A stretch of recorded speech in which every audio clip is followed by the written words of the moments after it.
Good afternoon, ladies and gentlemen, all the esteemed guests, dignitaries, my fellow colleagues, participants, and students. Today marks the culmination of an inspiring and insightful journey we embarked upon together.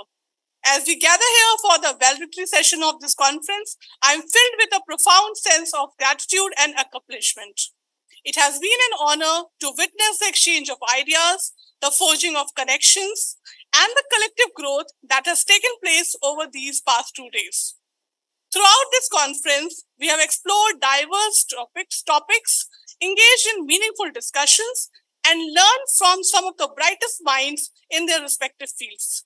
We have transcended boundaries, both geographical and disciplinary, to create a vibrant tapestry of knowledge and innovation.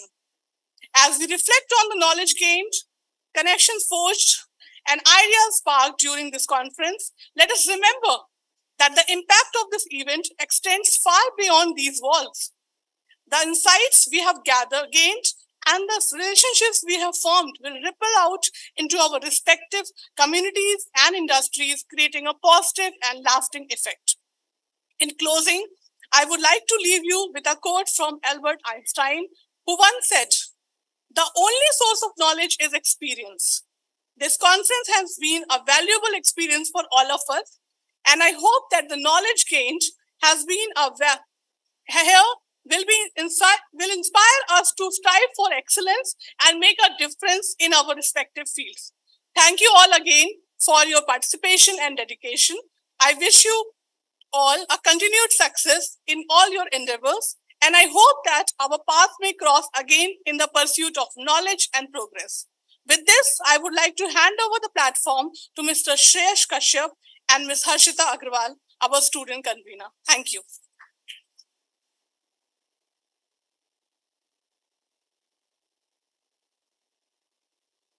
Never have the nations of the world had so much to lose or so much to gain. Together, we shall save our environment, or together, we shall perish in its flames. Good afternoon to one and all present here, respected dignitaries, guests, our revered participants, faculty members, and my dear fellow mates.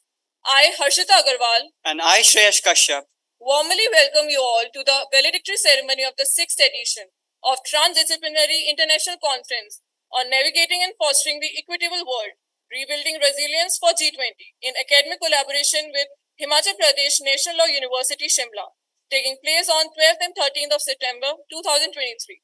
Our supporting is Legalify India, and knowledge partner is Law Level Up. Our media partners are Knowledge Chief, Kacheri, and Law Bhumi, and our NGO partner is Law Awareness Society. In accordance with Amity University tradition, we begin every event with the prayers to the Almighty. The word Agni or fire is used to signify purity, strength, kindness, wealth, truth, and wisdom in our culture.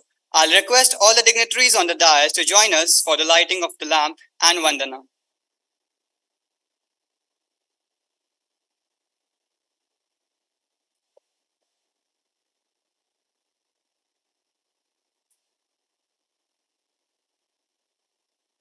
हे शारदे माँ, हे शारदे माँ, अज्ञानता से हमें तार दे माँ।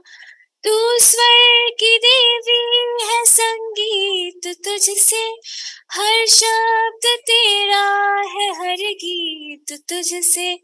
हम हैं अकेले, हम हैं अधूरे, तेरी शरण में हमें प्यार दे माँ। हे शारदे माँ, हे शारदे माँ, अज्ञानता से हमें तार दे माँ। मुनियों ने समझी है, गुनियों ने जानी, वेदों की भाषा, पुराणों की वाणी।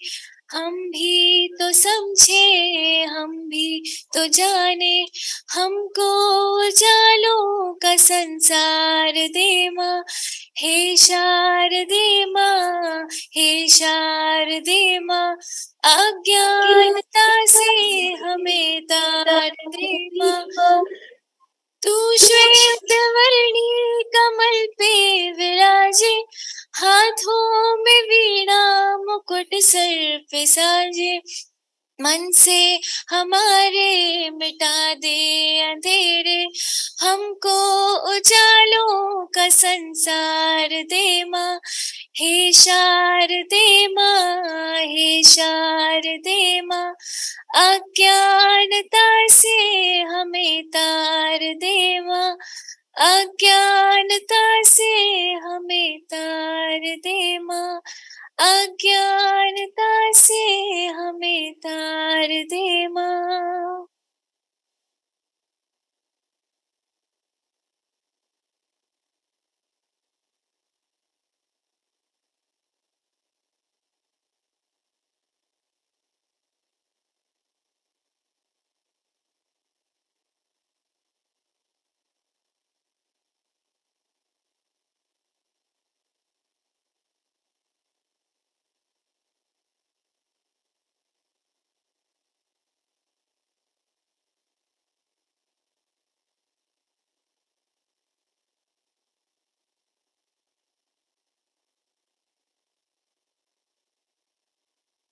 Before we proceed further, we would like to felicitate our guests with a token of appreciation.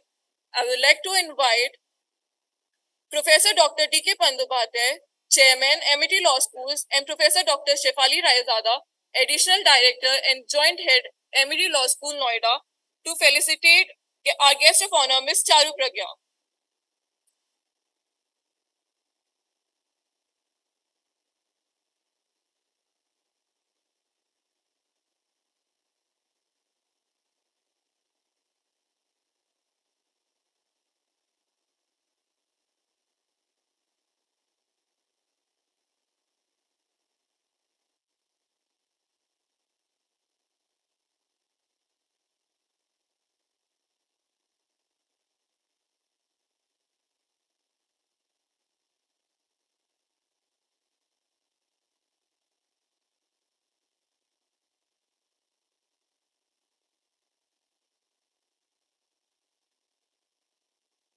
Next, I would like to invite Professor Dr. D.K. Pandopathy, Chairman, MET Law Schools, and Professor Dr. Aditya Tomar, Additional Director and Joint Head, MET Law School, Noida, to felicitate our guest of honor, Professor Dr. Prashant Sood, Director, Center for Linguistic Justice and Endangered Languages.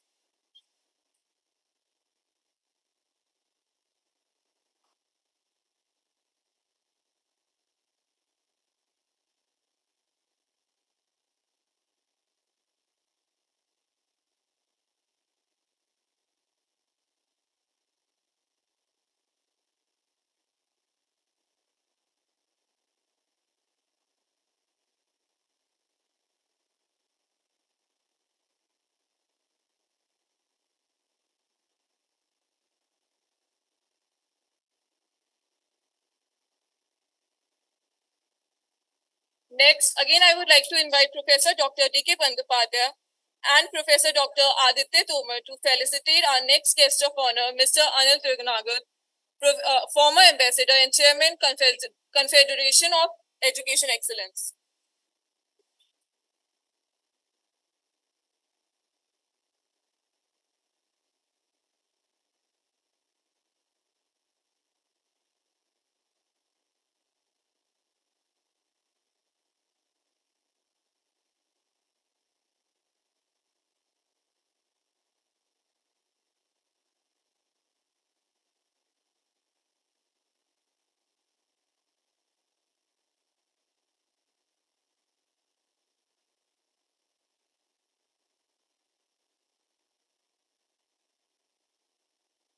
Next, I would like to invite Professor Dr. D.K. Pandopathy and Professor Dr. Shefali Raizada to felicitate our guest of honor, Ms. Sophia Salas Monge, Minister Counselor and Consul General, Embassy of Costa Rica in the Republic of India.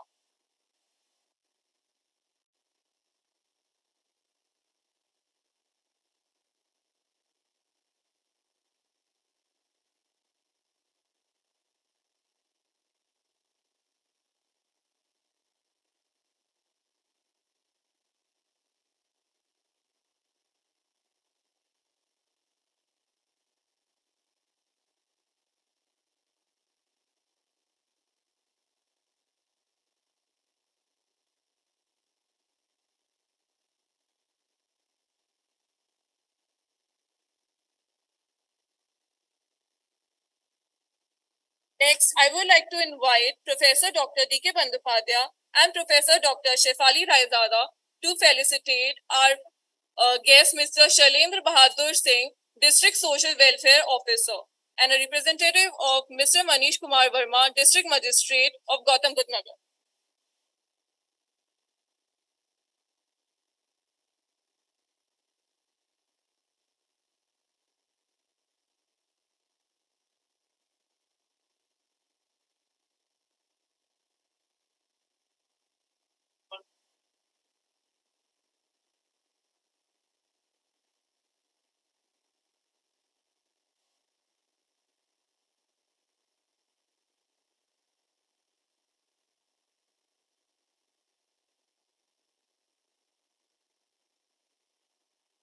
Through the virtual platform, we have with us our guest of honor, Professor Christian Connaught, Professor of International Security, Dublin City University, Ireland, and Professor of Policing and Security, University of South Wales, UK.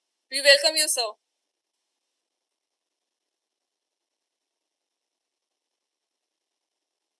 The sixth edition of the Transdisciplinary International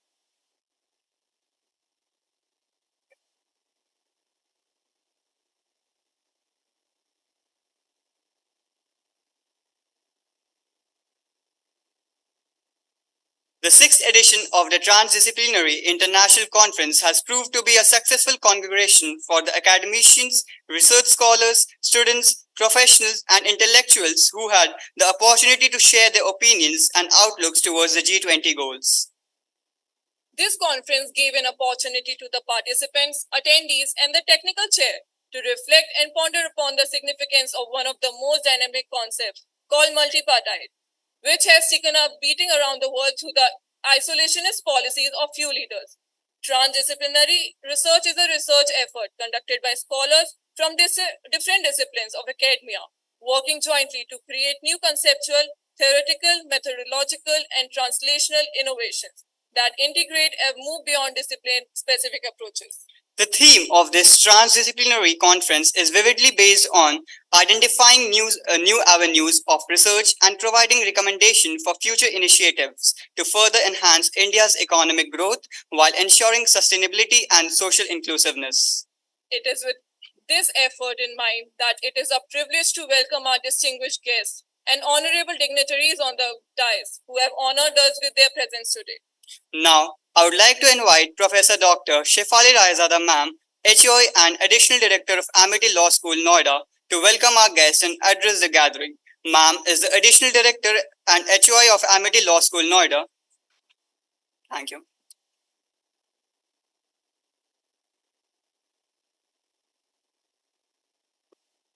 Very good afternoon and welcome all the dignitaries, very distinguished speakers on the dais, our faculty colleagues on the dais and off the dais, and dear students. We are at the closing ceremony, that is the valedictory ceremony of our 6th edition Transdisciplinary International Conference on navigating and fostering the equitable world, rebuilding resilience for G20. So yesterday we had the inaugural function, which was also taken place here only with good blessings and God's grace. We started yesterday only, and now we are reaching to its concluding point.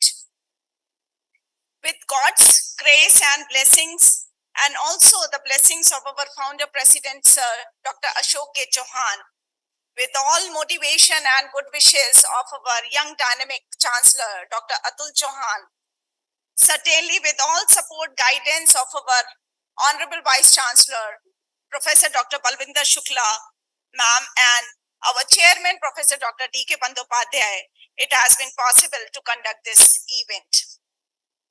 I would like to say a few words what our founder president, Sir Dr. Ashok K. Chauhan, sent the message for this event, and very beautifully he has appreciated a lot for this kind of the initiative from the side of the Amity Law School, and also appreciated a lot the students' participation in a different portfolios, how they are involving and engaging in this event.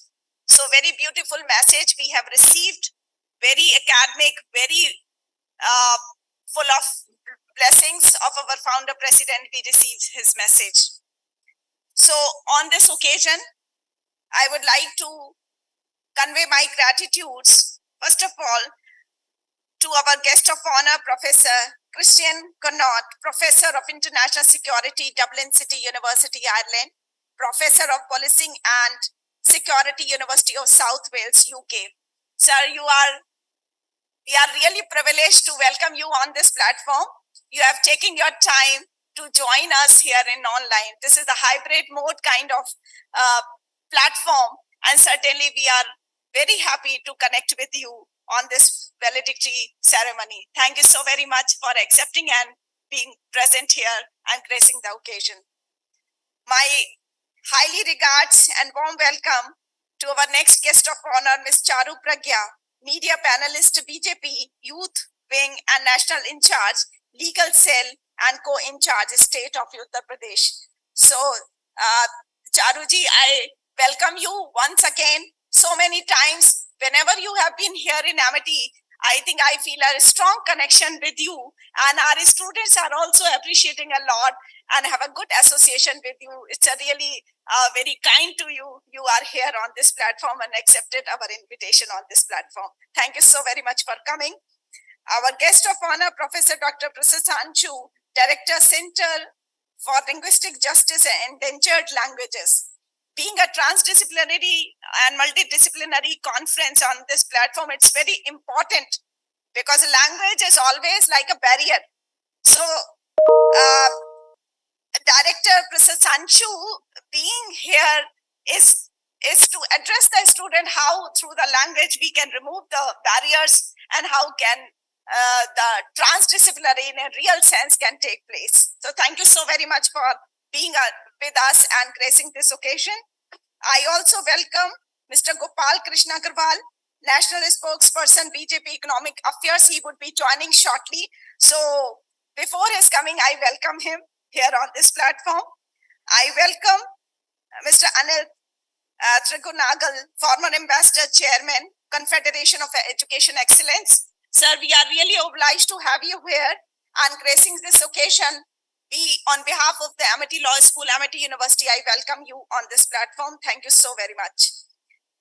I convey my gratitudes to Ms. Sophia, Minister, Counselor and Counsel, General Embassy of Costa Rica in the Republic of India. So thank you so very much. Such a beautiful time. We are meeting you on this platform, and our students are there to look forward some address and some interactive session from your side. Thank you so very much. I welcome Mr. Shailendra Bahadur, Social Welfare Officer, Gautam Buddha Nagar. Shailenji, I welcome you because it's a really kind from our district magistrate, Mr. Manish Verma. He has sent a very, very important person that is a social welfare officer. Obviously, we as a law program and law students are involved in various social activities.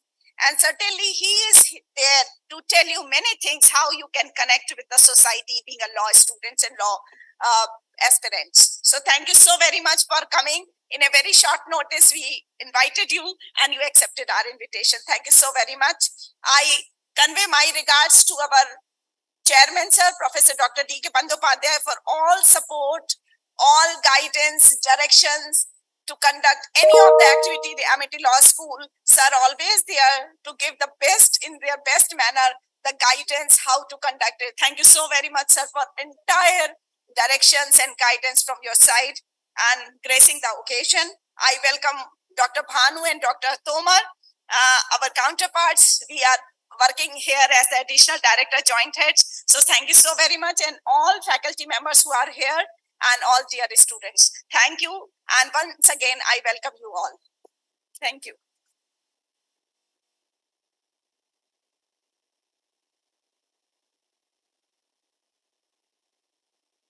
Thank you for your kind words, ma'am. Now, I would like to invite Professor Dr. D.K. Bandyopadhyay, sir, the chairman of Amity Law Schools, to share his words of wisdom and address this gathering. Sir is a multifaceted scholar, academician, administrator, and a visionary leader in the India's education community in modern times. A gold medalist in his master's degree, a PhD in computer applications, a fellow from Isaac Business School, Paris, and an inspiring professional. Sir has spent 40 years of his career in academia.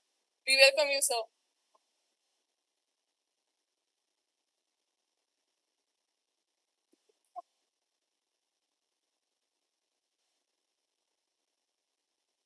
How many of you are feeling very restless? I am asking my students. How many of you are feeling very restless? Those who are feeling restless, you may leave. You may leave. You have come here for a purpose. You are here, even if you listen 100 words, out of the 100 words, if 10 words you can retain, this is going to be a great value addition to all of you. That's my belief. That's point number one. Point number two, you must understand the objective and purpose of conducting such type of international conferences by your school, by your law school.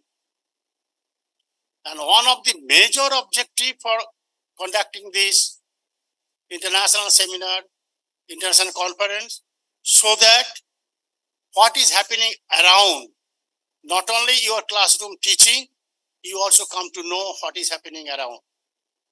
Third most important thing, as a student of a very prestigious law school in the country, the largest law school in the country, it is expected that you will be showing your esteemed,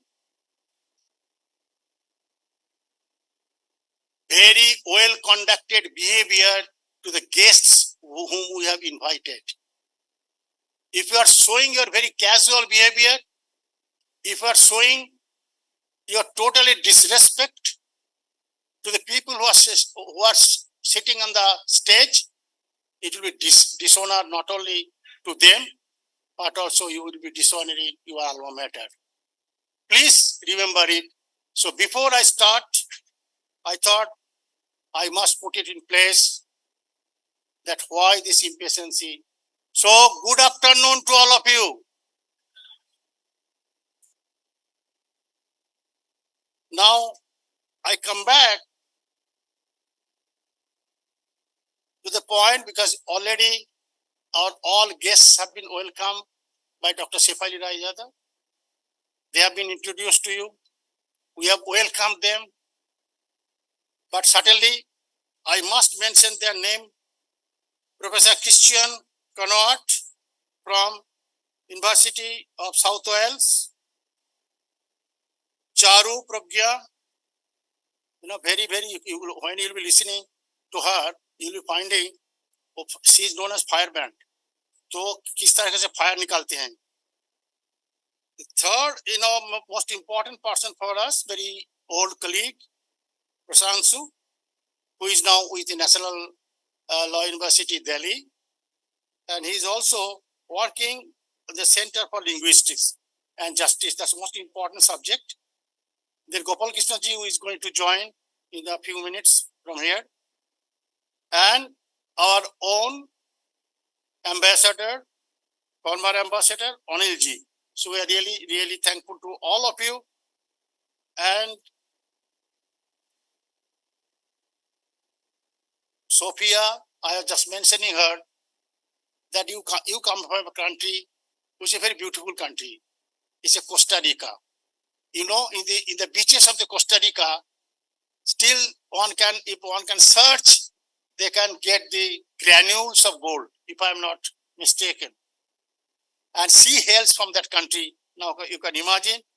And she is the counselor and in the Consulate General of Embassy of Costa Rica.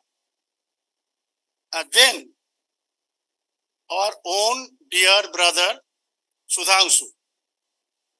And Sudhanshu has been specifically sent by the district magistrate over here.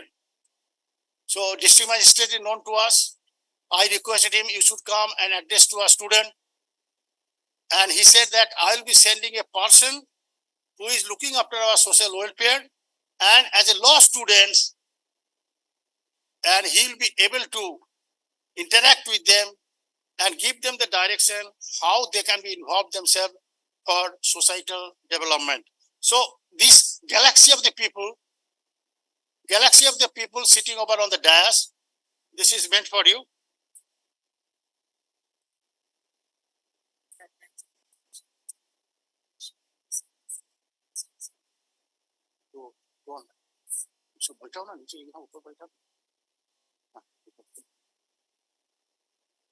I also forgot one name to mention is Aldrin. Aldrin is from Education and Culture Attaché, Embassy of the Republic of Indonesia, and which is our great neighbor, Jakarta. Lots of Indian culture we can see. Very, very highly, beautiful nation, beautiful country. So may I request you to come to the dais?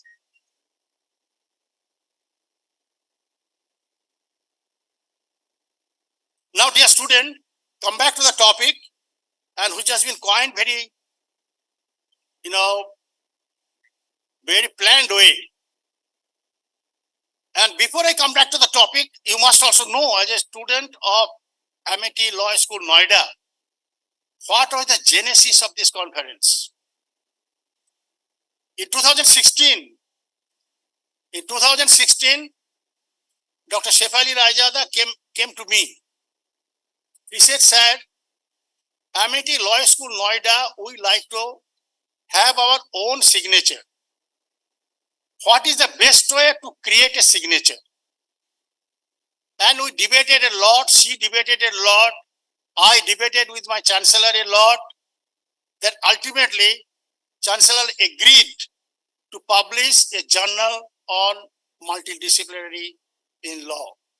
So the journal is getting published from 2016 onwards, barring 1 year gap during the corona time. And this is the brainchild of Dr. Shefali Raijada.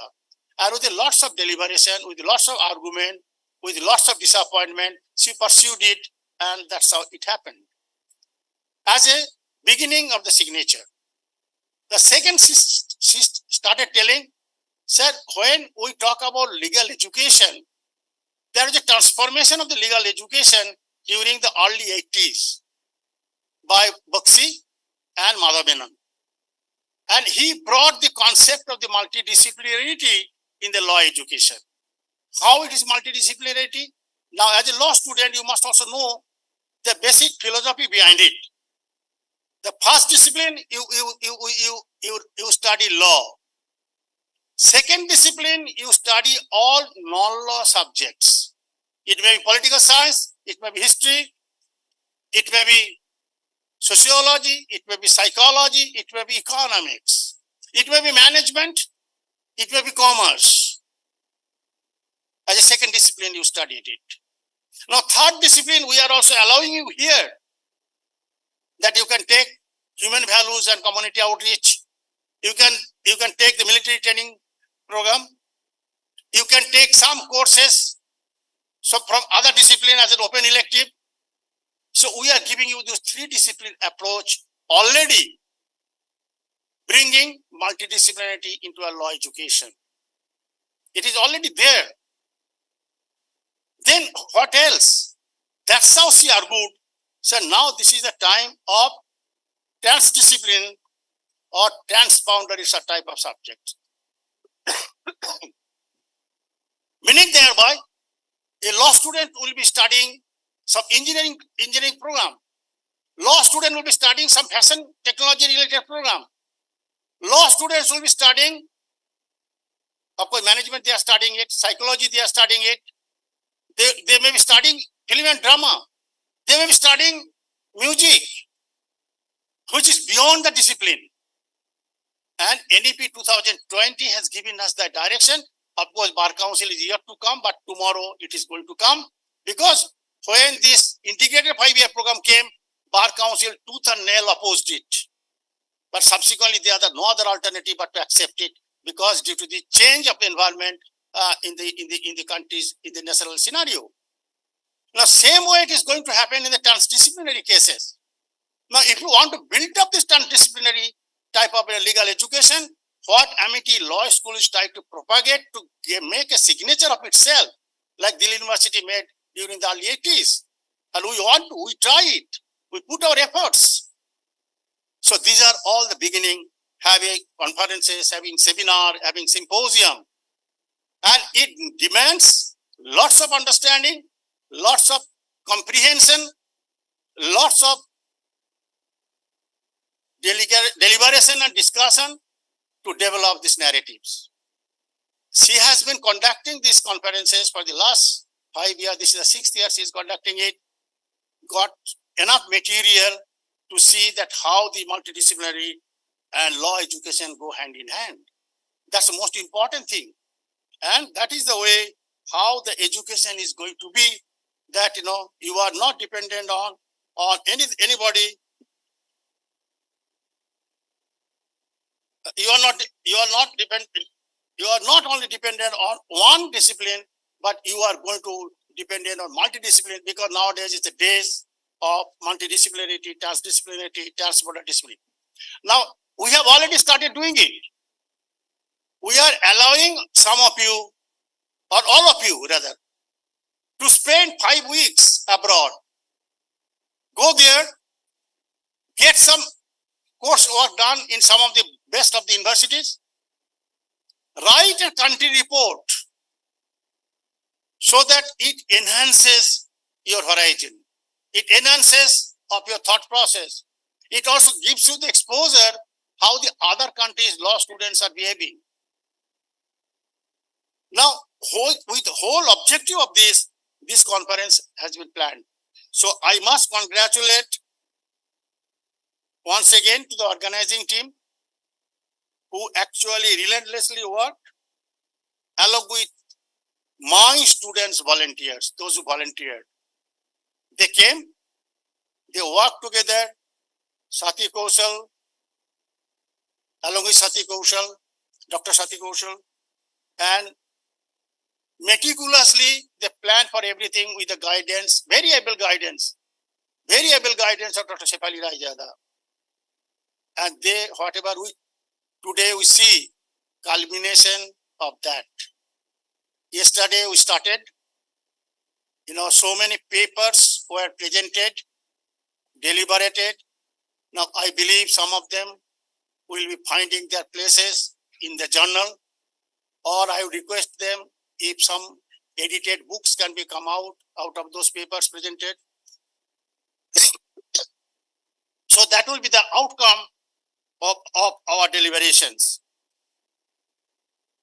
And then certainly my entire faculty members, entire faculty colleagues, they are also becoming an witness that Amity Law School Noida is capable enough, has gathered that type of momentum that we can create our own signature, which today or tomorrow UGC has to accept it. Today or tomorrow Bar Council has to accept it. And that is the way how we are to show our strength. That is the way how we are to show our intellectual power. Because nobody on the earth can defeat anybody if you have the immense amount of intellectual powers. Your logic, your nationality, your jurisprudence are going to be the top of them. So I'm proud of my students, those who are actually giving their hands together, along with my faculty organizing committee member, Chinita and other, along with Sati Kaushal. So keep it up the spirit, because this is the strength of Amity Law School Noida. My student is my strength, my faculty colleagues is my strength, so that we can collectively work together. But I must not miss two persons' name over here. One is Dr. Aditya Tomar and Dr. A.P. Bhanu. They are the pillars. One pillar I have already appreciated very high, Another two pillars, Dr. Aditya Tomar and Dr. A.P. Bhanu. And these three pillars, typhoid creates the greatest balance. So they made a balance, and so they not only balance, but you can see that it also helps us to get elevated. It helps us to go up, to go high. And I'm more than sure that with this type of efforts, with this type of ideation, because most important, in the inauguration, I also mentioned that everything you do it, idea for ideation is the most important thing. What is the idea behind? Then translating the idea into action is the second challenge. And all the challenges, I feel they are able to do it. So my kudos to all of them, my appreciation to all of them, my congratulations to all of them. Keep it up the spirit, and make the Amity Law School Noida to go high and high and high. And you, the students, are going to be you are not only going to be the involver, but also you are going to be the beneficiary. Thank you very much.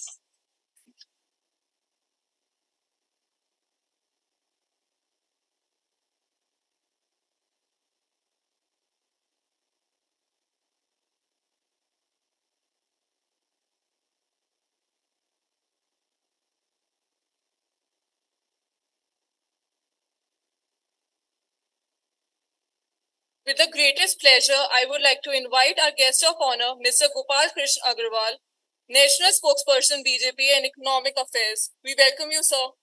Thank you so much for joining us.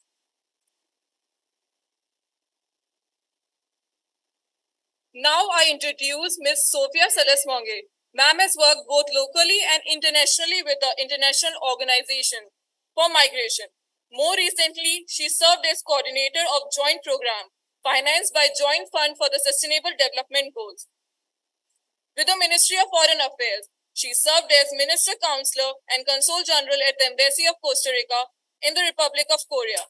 She currently serves as Minister Counselor and Consul General at the Embassy of Costa Rica in New Delhi, India. We welcome you, ma'am.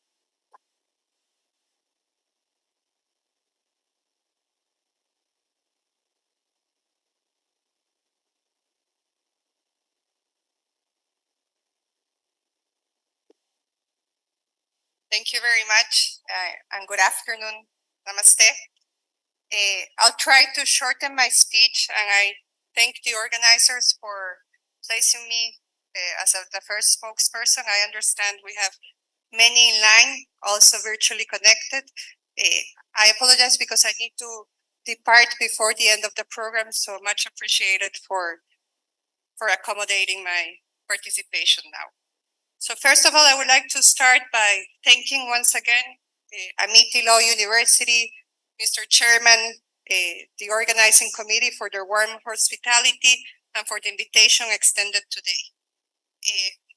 My intention is to talk about some key issues about my country, Costa Rica, which I'm very proud to say that we will be celebrating this Friday, September 15th, 202 years of independence. When receiving the concept note of this conference, a few of the sub-themes that your working papers on resonated with some of our country's policy priorities.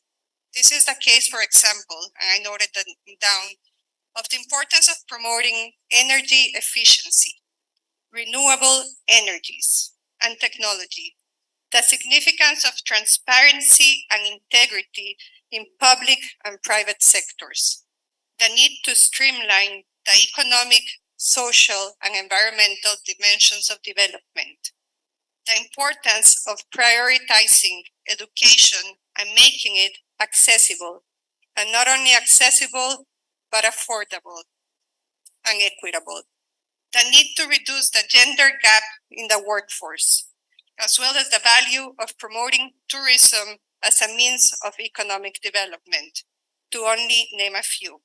I will try to briefly touch upon some of these areas in relation to Costa Rica. For those of you who may not know what or where Costa Rica is, and I think I see a big audience, and I'm sure not all of you or maybe for some of you it's the first time you hear about the country Costa Rica, it is a relatively small country in the center of the American continent. We're about the size of Punjab, only 5.1 million inhabitants. So in comparison to India, very, very small, and much smaller than many of your cities. But we are renowned for natural beauty, as the chairman will pointed out. Although I have to say, I've never heard of anyone finding gold in any of our beaches, but they're absolutely beautiful. And we're known for our biodiversity, warm hospitality, and commitment to sustainability. We also stand as an example of prosperity and stability, and are internationally recognized for our leadership in human rights protection, peace, democracy, and environmental policies. More than 7 decades ago, on December 1st, 1948, our leaders took the decision to voluntarily abolish the army. It's the first country that took this decision as a volunteer. And we redirected our efforts and resources to education and health. This historic decision has impacted the development and progress of the Costa Rican society ever since. Costa Rica has long understood that our main resource is the talent and education of our people, and that we need to provide the necessary skills and tools for our population to face the challenges of our country and the modern world. Our educational system is recognized as one of the best in Latin America. Since 1869, public primary education in our country was made free and mandatory. By constitution, 8% of our GDP must be invested in education. We don't meet this percentage every year, but it's something that our government and our people need to strive and safeguard. We have one of the highest rates of literacy, almost 98% of educational coverage, and public spending in education in Latin America. As I mentioned, we must ensure that this education is not only accessible, but affordable, equitable, and especially of quality. Public schools, it's important to remember, constitute a space that reduces social inequality in our society. And I would like to echo the words of your chairman, take advantages of these type of opportunities to learn about new perspectives, different approaches to the common challenges that our world faces. The pandemic, for example, highlighted the differences between rich and poor households in terms of learning conditions and internet connectivity. This reinforces the need of investing in infrastructure of public schools, including digital infrastructure. Our democracy is characterized by the freedom of expression, social inclusion, and the peaceful alternation of governments every 4 years. We have a pacifist culture that is respectful of the rule of law. And many times, the common question we get asked is, if you don't have an army, how do you protect yourself? And the answer is, we resort to the rule of law. We've had conflict with our neighbors. Central America, for those of you who may not be aware, is a region that has faced social, political turmoil, civil wars, and in between this, Costa Rica has been able, since more than 7 decades, to continue being a pacifist democracy and protect its territory through the International Court of Justices. Our Supreme Electoral Tribunal, distinguished as a model institution, has guaranteed over the years Costa Rican citizens the right to elect and to be elected in conditions of equality, dignity, and peace, and to participate in periodic and genuine elections. There has never been, since 1948, any case of fraudulent elections in our country. Specifically in relation to women's political participation, I would like to highlight the following key aspects. In 1996, our electoral code was reformed to introduce a 40% quota for women. Thanks to a resolution in favor of women's political rights, it was also asserted that this 40% needed to be in eligible positions, not in the list of parties as such, to make sure that it was people that would be in a decision of power. Today, Costa Rica stands as the 8th country in the world with the highest percentage of women in national parliaments. Out of the 57 available parliamentary seats in our National Assembly, 27 are currently occupied by women, which represents 47% of female participation. Despite the significant progress, challenges persist. At the local government, for example, the situation is much different. This stresses the importance to continue focusing efforts to increase and improve the quality of women's political participation and leadership at all levels. In terms of tourism, which is another of the topics you touched upon, Costa Rica is valued as a prime ecotourism destination and a global leader in sustainable tourism. Our country is home to 5% of the world's biodiversity. And if you imagine how small Costa Rica is in terms of area, this is huge. 25% of our territory is dedicated to national parks or some type of reserve, and we have a 59% coverage of our territory dedicated to forests. Costa Rica has wisely recognized tourism as a responsible and sustainable driver of our economic development, and this has given important results. We promote sustainable and responsible tourism that takes into account environmental, social, and economic aspects while also minimizing the impact on the environment. We have very innovative schemes where people are given subsidies if they have their lands under forest protection. And actually, there's a big delegation of India that's coming at the end of this week to Costa Rica to study, and to learn how some of these very successful initiatives can be taken back into some of the Indian states. As far as our bilateral agenda with India, our 10 nations are celebrating this year 53 years of diplomatic relations. India and Costa Rica, despite being very different and geographically apart, we share lots of commonalities too. We're both coastal countries, we're rich in biodiversity, in culture, culturally diverse population, and a strong family, and we both have strong family values. We also both share vulnerabilities to climate change, rising ocean levels, and development and security challenges, both politically and digital. India and Costa Rica have also recognized the potential of working together at the multilateral level to address the major challenges of our time, including the promotion and defense of democracy and human rights, and the pursuit of a greener, more inclusive and resilient future.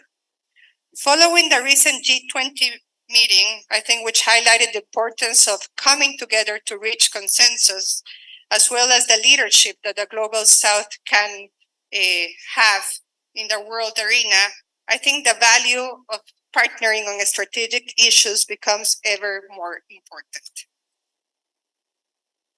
As recognized during the recent India-Latin America conclave that was organized by CII at the beginning of August and was very well supported by the Ministry of External Affairs of India and the Ministry of Commerce, has come for the time to India to turn its focus to Latin America. And Costa Rica, we firmly believe, presents itself not only as a very stable and reliable partner in the region, but as a strategic gateway to Latin America and Central America for sure. I will stop here. I thank you very much for your attention, and I hope these brief words have given you a short idea of Costa Rica, our potential, and also some interesting ideas for future research papers. Thank you very much.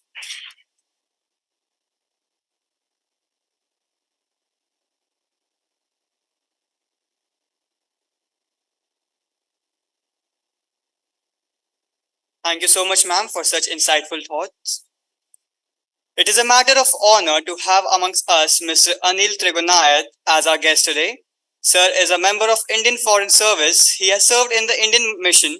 He has also served as Director General Joint Secretary of the Gulf and Hajj Division in the Ministry of External Affairs, New Delhi. He is a member of All India Management Association as well as that of Oxford and Cambridge Society of India and the Association of Indian Diplomats. He is also the honorary member of the International Trade Council, Brussels. We welcome you, sir. Thank you so much. Namaskar. Honorable Chairman,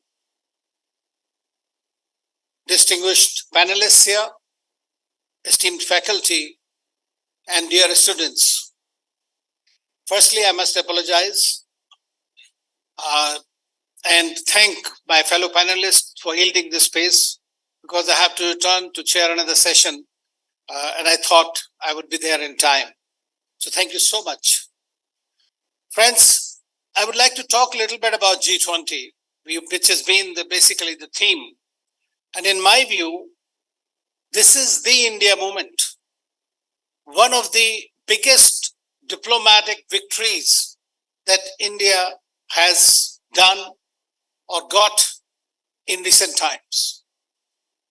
I don't know how many of you are aware that when we took up the chairmanship of G20, which is 19 countries plus European Union, many conflicts, many problems existed. It was taken over at the most difficult time when the world was virtually divided vertically. The fact is that the pandemic taught us a few things. That is 4H, which means hunger, health, habitat, and high tech. So the world was just trying to come around that when we had the Russia-Ukraine war. And this war has created much greater panic in the global south that we talked about. We were all impacted by this, but the sagacity of our leadership and the kind of foreign policy followed by India saved the country from a tremendous disaster, for which I think that Prime Minister Modi deserves tremendous credit himself.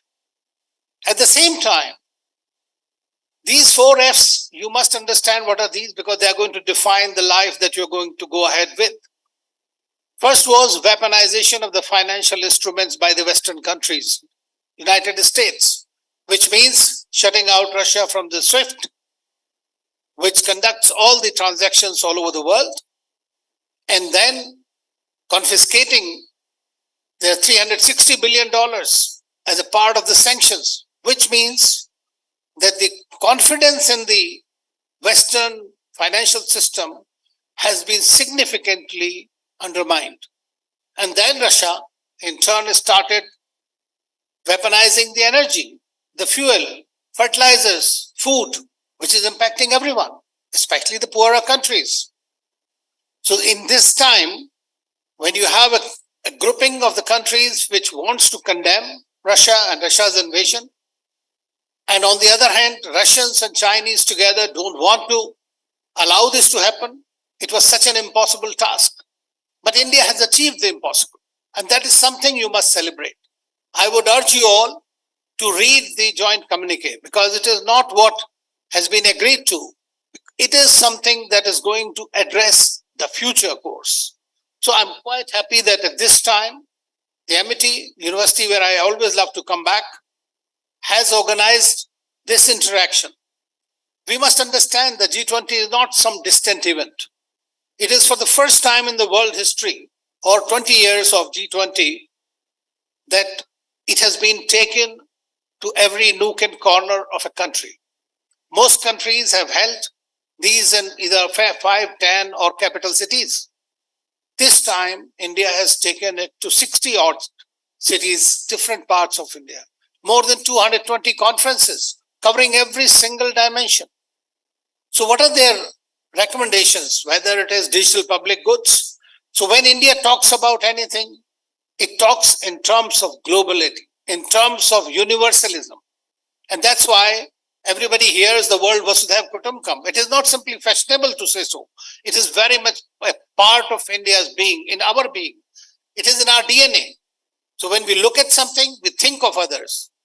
So that's something very important. And when Prime Minister also gave this another thing about climate change, which is a real crisis, an existential crisis for the world, apart from the fact that you need to do mitigation, adaptation, technology, green finance, what he said was a very important thing. That was lifestyle for environment. We have to change ourselves. How we are going to interact with the nature. That is extremely important because nature's patience is also dying out. How long can you continue to exploit it? It's impossible to do that. Therefore, it is very much necessary for all of us to start from ourselves first. And that's what the message of this. India has this tremendous democratic youth dividend. And we are going to be until 2050, the youngest country in the world, which is going to be a developed country. But for that, onus lies on all of us, especially our youth. So I wish you all the very best. And I am once again very thankful to you all to invite me to share some of my thoughts with you. Thank you so much.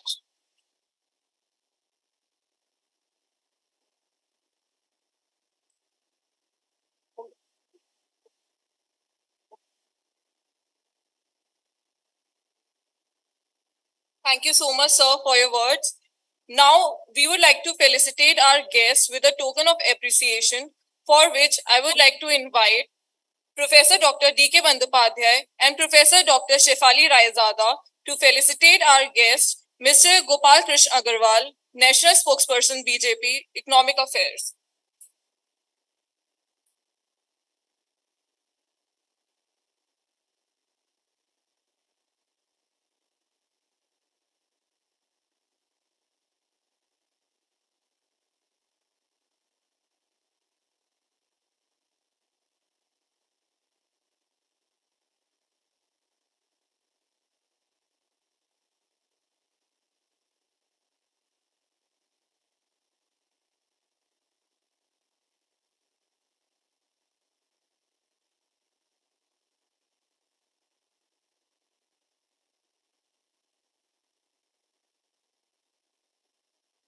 Due to time constraints, I would like to call upon Professor Dr. Aditya Tomar and Professor Dr. D.K. Bandyopadhyay to present a token of gratitude to our guest, Mr. Anil Tirunagar.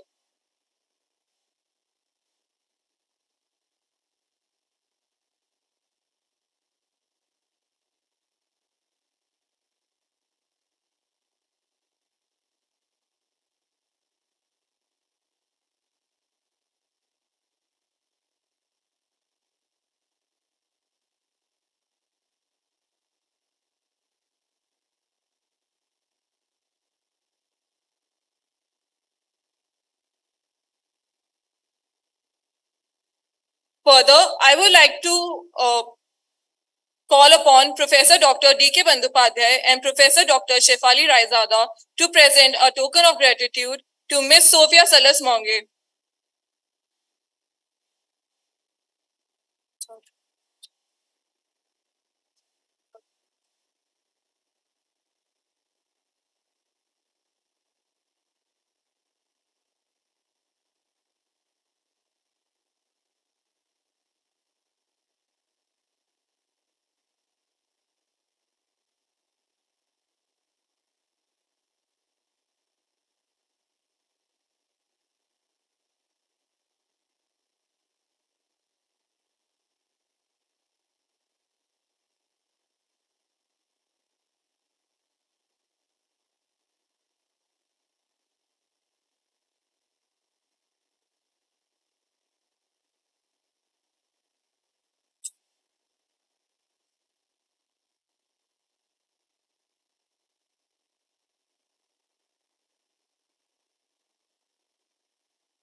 We are all the more delighted today to have amongst us Ms. Charu Pragya as our guest of honor.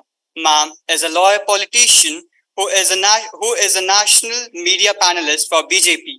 Ma'am serves as a legal member on the Indian Olympic Association's Prevention of Sexual Harassment Committee. She has also served as a faculty and mentor at the Indian School of Democracy and Feme First Foundation. We welcome you, ma'am, and open the floor for your insightful address.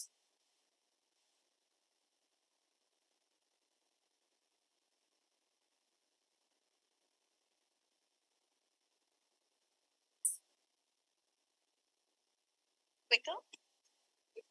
Will do. Absolutely. Namaste everyone. Good afternoon. So, I know politicians can be quite boring with the mic in their hand. And I know you've just had lunch. But I'm not going to take a lot of time, and let's try and keep this a little more interactive. Shall we?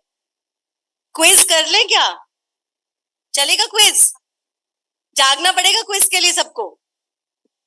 But let me begin with my thank you to Chairman Sir. It's always such a delight to be in this university, sir. I'm honored every single time. Shefali ma'am, Aditya sir, Swati ma'am, Sanidhya for inviting me, Harshita for putting together a brilliant event. And I passed out my law a long time ago. Don't ask me my age, तब आप calculate कर लोगे, साल बता दूंगी तो. But I love seeing the sea of black and white. Every single time I come into this auditorium, I see people wearing black and white. It just takes me back to my college days and moot courts. So it's a delight, and I'm very grateful, very thankful. So we are discussing the G20. Does anybody want to tell me what is it that stood out for you in this G20? मैंने अपनी list भी बनाई है, लेकिन आपसे पूछ लेते हैं पहले. Does anybody want to say something? Ji, you can shout out loud, and I'm sure I can repeat it for you.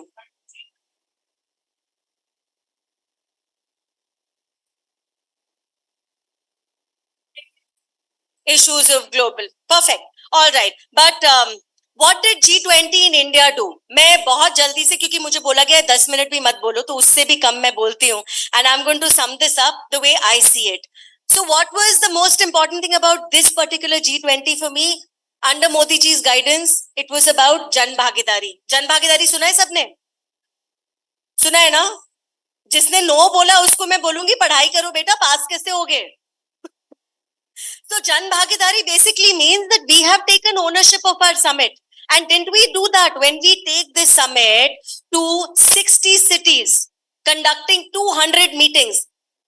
1.5 crore भारतीय लोगों ने 1.5 लाख से भी ज्यादा 125 देशों के नेशनल्स को होस्ट किया है. Can you imagine that sheer number? And have you heard of it happening ever before in the 19 years of G20?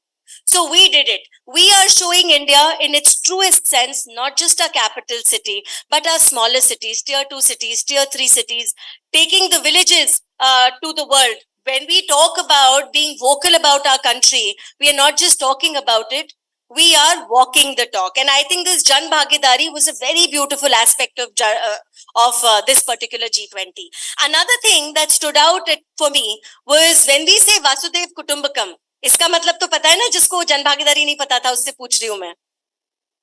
Vasudev Kutumbakam. What does this mean? This is also not just a phrase we use from our culture.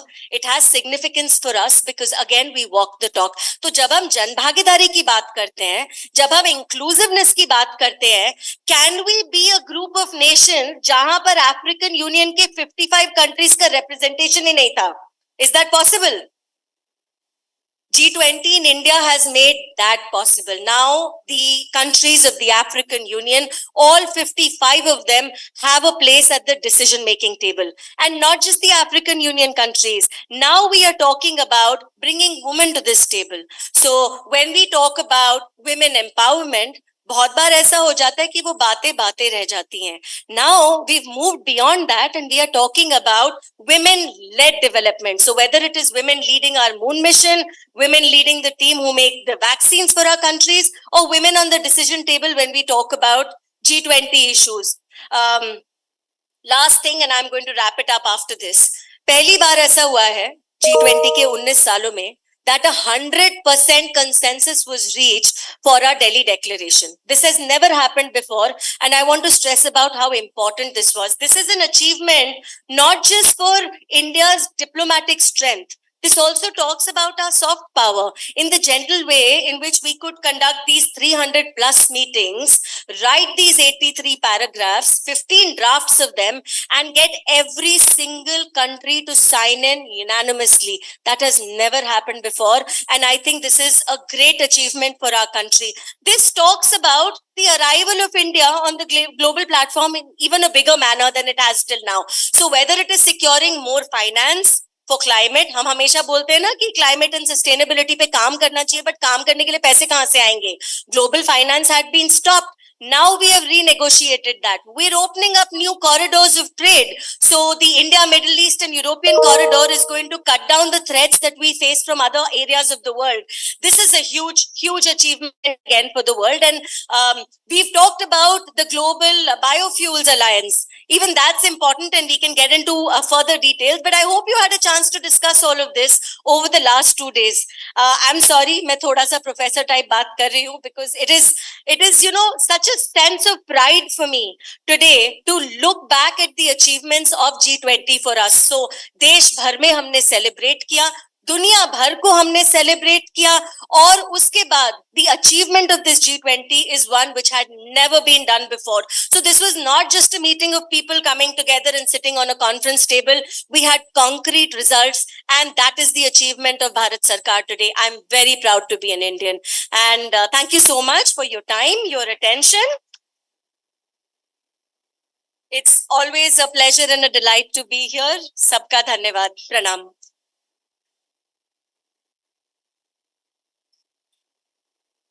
So if you're okay with it, you wanted to say something?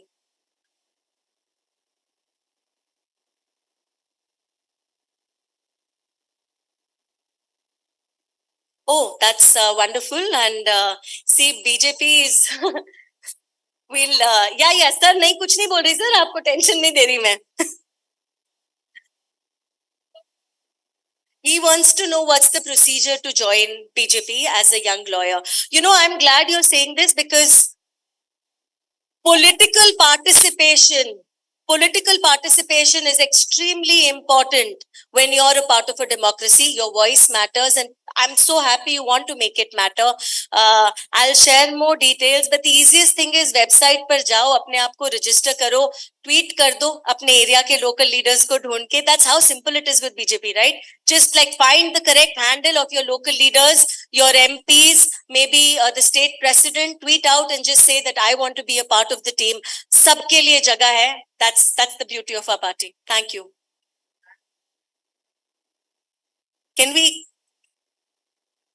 You want my help with something? I'll come down and have a word with you.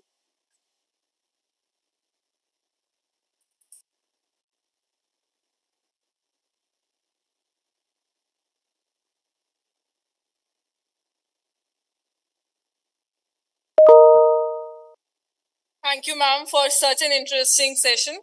Now, I would like to extend our welcome to Professor Christian Connaught, who has joined us virtually. Sir is a professor of international security at Dublin City University, Ireland. He is also a professor of policing and security, as well as director of the International Centre for Policing and Security at the University of South Wales.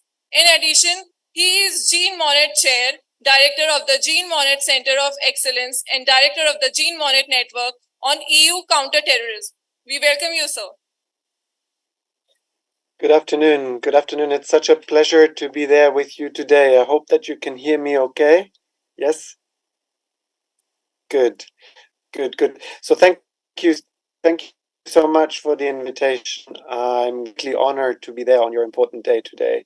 And I'm greatly honored to come with all these very important speakers and to be there on what is, a very important occasion, of course, also for India with the G20 and for you in particular with your event. So I'm greatly honored to be part of that.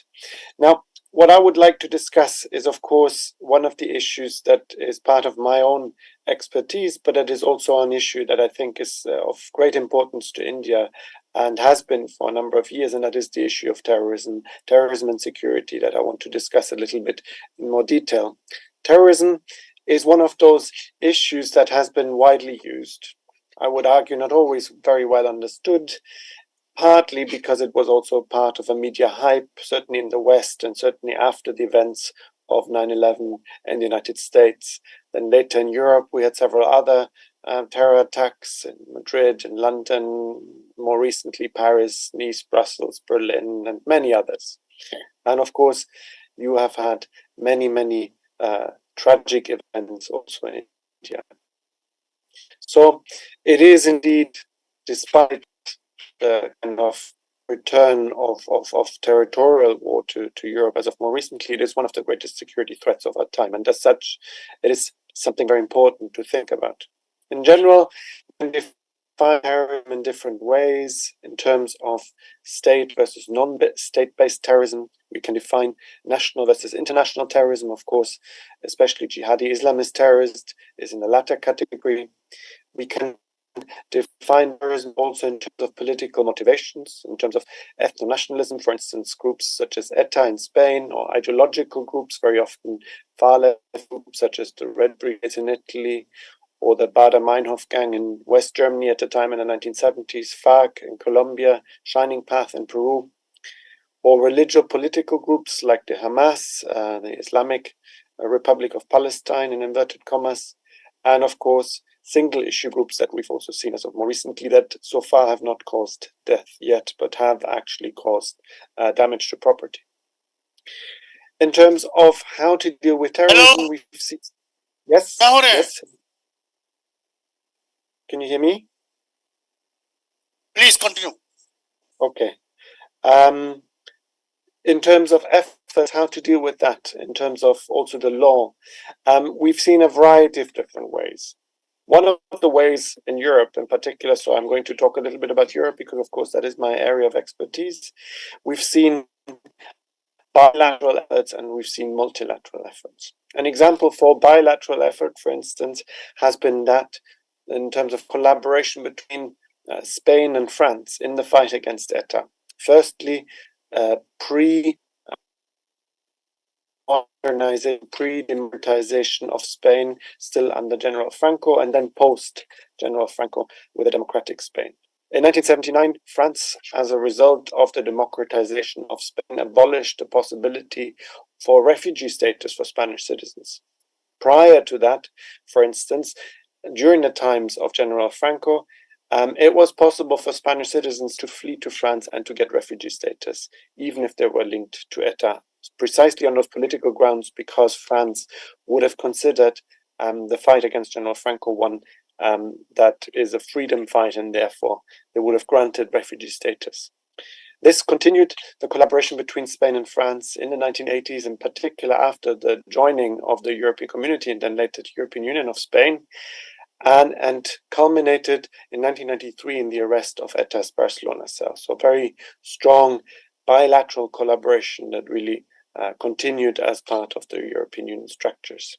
We also have the 1970s that see the European Political Cooperation that is part of informal intergovernmental cooperation between different states, Western European states, that are part of the European Community at the time, but that are not giving legal competences to the European Community on those matters. Basically, we see interior ministers of the European Community meeting regularly, discussing counterterrorism, internal security as part of the so-called Gravy Group, later developing the free movement area, the Schengen cooperation area. And finally, we also have the Council of Europe. The Council of Europe is an institution that is not part of the European Union. Unlike the European Community and later the European Union, it has no legal competence as such. The European Community at the time when the Council of Europe was developed did not have any legal competences in these matters of terrorism, but it is part of an experience of a Europeanization of what can be seen the terrorist experience in Western Europe in particular in the 1970s and 80s, where we see more and more common ground to be found between the United Kingdom, Spain, Italy, Germany, and France in particular.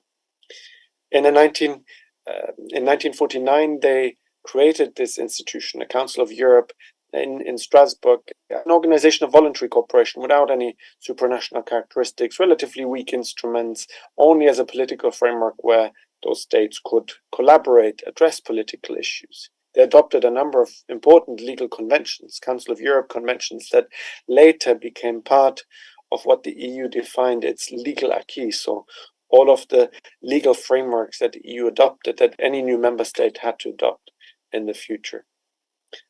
For instance, we see the Convention of Extradition. We had 3 of them. Mutual legal assistance agreements in criminal matters. We had 2 of them. We have a Convention of International Validity of Criminal Judgments. 1 of them. And the European Convention on Suppression of Terrorism in 1977. These all become part of the for the European Union in that particular field of internal security. Thanks to the realization, increasingly, terrorism is, in a sense, transnational. As a result of that, it needs to be fought transnationally. As part of this trend in the European Union, counterterrorism has or acquires a legal competence as part of the treaties of the European Union, firstly as part of the Treaty of Maastricht of 1992, and then later as part of the Treaty of Amsterdam 1997, and finally then with the Lisbon Treaty, we also see in 2009 a full transfer of legal competences to the European Union. An example of such instruments that were developed is the European Arrest Warrant. The European Arrest Warrant, a really revolutionary instrument that the EU developed that was really tackling the major issue in counterterrorism cooperation, which was that of extraditing criminal suspects and terrorist suspects between member states of the European Union. And as I was telling you earlier, in particular, this was a problem between France and Spain that used to be part of a diplomatic procedure between those different states, has now become merely an administrative procedure between judiciaries without any continued involvement of the diplomatic structures of the EU. There's no more diplomatic or political refusals in terms of extradition.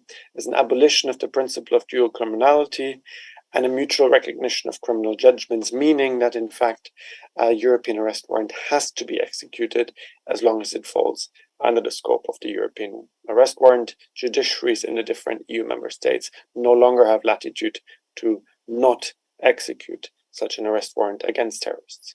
We also have the development of the whole counterterrorism financing network, if you like. 9/11 here really as the critical juncture that provided for action plans to counter terrorist financing, particularly important just after 9/11, the decision to freeze assets for the Taliban and bin Laden, and also to freeze assets of other individuals that were associated with them, in terms of 2-tiered measures that the EU adopted based on common positions and regulations being linked to the single market of the European Union.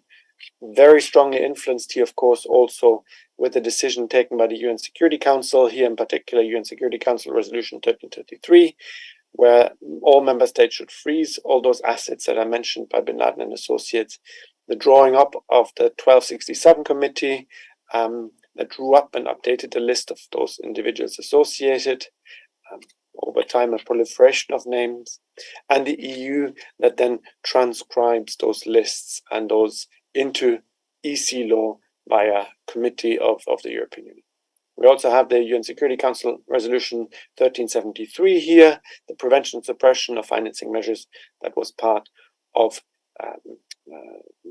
previous international conventions. So what we can see is that over time, we've really developed a whole raft of legal tools and legal measures that can be used to fight terrorism. We're much further advanced, of course, than what we were. If I look back in the late 90s, only 5 EU member states would have defined terrorism even as a crime in their own legislative code.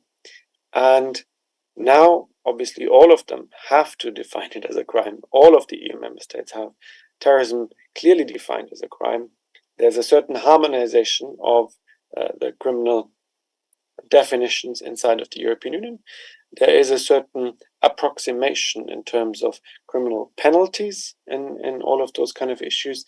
So we've seen great developments here. I don't want to dwell on for too long because I know you have many other distinguished speakers. Just to say that we've seen great progress over the last couple of years, and I think I'm hopeful that we will be able to achieve much more in the future, and with important partners such as India, I'm sure we can all move forward to see all of these issues dealt with at the global level and not only at the European level. So I thank you very much, and I look forward to your other speeches. I look forward to the rest of you.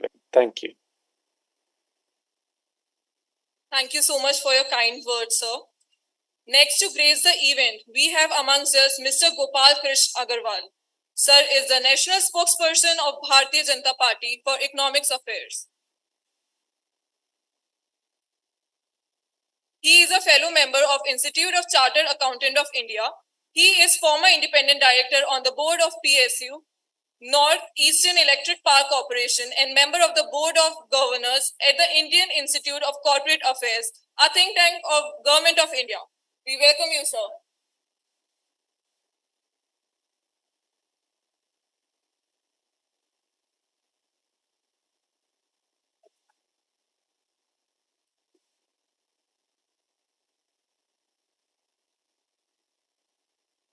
No issue.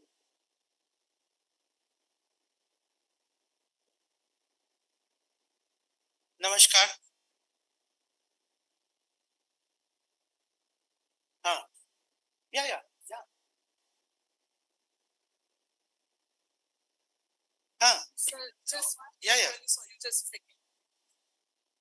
We would like to felicitate Ms. Charu Pragya, media panelist, BJP Youth Wing, by Professor Dr. Shefali Raizada and Professor Dr. D.K. Bandyopadhyay.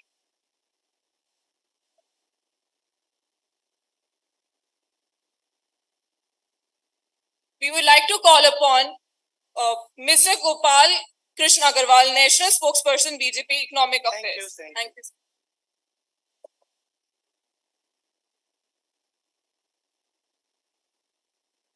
नमस्कार. मंच पर यहाँ पर professor DK. Bandyopadhyay जी, शेफाली रायजादा जी, professor law school जिन्होंने ये कार्यक्रम को संचालित किया है, प्रोफेसर प्रसन्न नाशु जी, शैलेंद्र सिंह जी, नोएडा अथॉरिटी का सोशल आउटरीच प्रोग्राम चाहे कोविड हो या उसके बाद देख रहे हैं, और यहाँ पर एमिटी लॉ स्कूल के प्यारे बच्चों. देखिए, G20 के ऊपर पहले भी कई कार्यक्रम हुए हैं, आप लोगों ने भी सुना होगा. मैं अपनी बात शुरू करने से पहले एक छोटी सी कहानी आपको सुनाता हूं.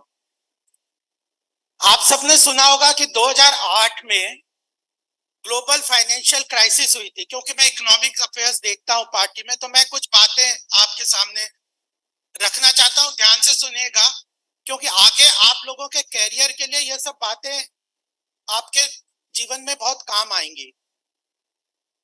जो 2008 का इंटरनेशनल फाइनेंशियल क्राइसिस हुआ था, ऐसे ही एक programme Shriram college of commerce में ऑर्गेनाइज किया गया था. मुझे भी वहां बोलने के लिए बुलाया. तो शाम को मेरा शाम का वैलेडिक्टरी सेशन था.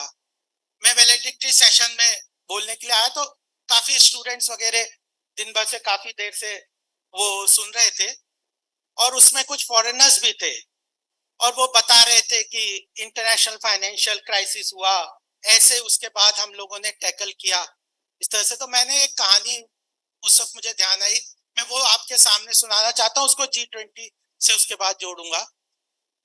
कि मैंने कहा कि हम यहाँ पे ये लेसन्स लर्न पूरे विश्व में, अब ये lessons learn from international financial crisis पे सारे लोग, इंटरनेशनल लोग हमें समझा रहे हैं. एक समय था कि एक आदमी का एक घोड़ा था, और वह घोड़ा बीमार हो गया. तो वो परेशान था कि इसका क्या करूं, मैं कैसे इसका इलाज करूं. तो उसका एक दोस्त था, उसको ध्यान आया कि उसके पास भी एक घोड़ा था, वह भी बीमार हो गया था. तो उसने उससे जाके पूछा कि तुम्हारा घोड़ा बीमार हो गया था, तुमने क्या किया. तो उसने कहा कि मैंने उसको ना तारपीन का तेल पिलाया था. कोई भी एक ये तेल पिलाया था तो इसने कहा अच्छा, बहुत खुश हुआ, वापस आया अपने घर में अपने घोड़े को भी तारपीन का तेल पिला दिया और उसका घोड़ा मर गया। वो बड़ा परेशान हुआ कि मेरा घोड़ा मर गया। वो उसके पास गया कि दोस्त तुम कैसे हो, तुमने मुझे बताया, बोला मेरा घोड़ा बीमार हुआ था, मैंने तो तुमने कहा तारपीन का तेल पिलाया था, मेरा घोड़ा तो मर गया। तो बोला मेरा भी मर गया था। तो बात ये, तुमने तो ये पूछा नहीं। तो 2008 में ग्लोबल फाइनेंशियल क्राइसिस के बाद पूरे विश्व को जो अर्थव्यवस्था को कैसे चलाना सिखा रहे थे, कोविड के बाद उसी तरह की भारत की अर्थव्यवस्था को भी लोगों ने इंटरनेशनल वर्ल्ड बैंक व इंटरनेशनल फाइनेंशियल इंस्टीट्यूशन सबने सिखाने की कोशिश की कि भाई लिक्विडिटी क्रिएट कर दो, हेलीकॉप्टर मनी दे दो, इन्फ्लेशन की चिंता मत करो, बिल्कुल इस तरह से लिक्विडिटी क्रिएट करके बैंकों को इस तरह से काम करो। हमारे देश में प्रधानमंत्री मोदी जी ने आत्मनिर्भर पैकेज, हम लोग भी इसमें काफी काम कर रहे थे, आत्मनिर्भर पैकेज में एक अलग तरीके से पूरी तरह से कोविड की क्राइसिस को डील किया और उसके कारण आज पूरे विश्व की अर्थव्यवस्था में देखिए, चाहे यूएस की अर्थव्यवस्था को देखेंगे तो वो इन्फ्लेशन 40 साल के बाद जैसी इन्फ्लेशन यूएस में हुई है वैसी 40 साल बाद हुई है। यूरोप रिसेशन एक के बाद एक, जर्मनी, इंग्लैंड, फ्रांस रिसेशन में डूब रहा है। चाइना को लॉकडाउन के कारण अभी तक निकल नहीं पाया और भारत की आत्मनिर्भर पैकेज के अंतर्गत इस तरह की अर्थव्यवस्था में मोदी जी के नेतृत्व में काम हुआ कि हमारी देश विश्व की सबसे तेज गति से अर्थव्यवस्था बढ़ रही है, रिसेशन से बाहर है, आउटलायर है, एफडीआई सबसे ज्यादा है, हमारी देश की अर्थव्यवस्था 5th लार्जेस्ट इकोनॉमी बन गई है।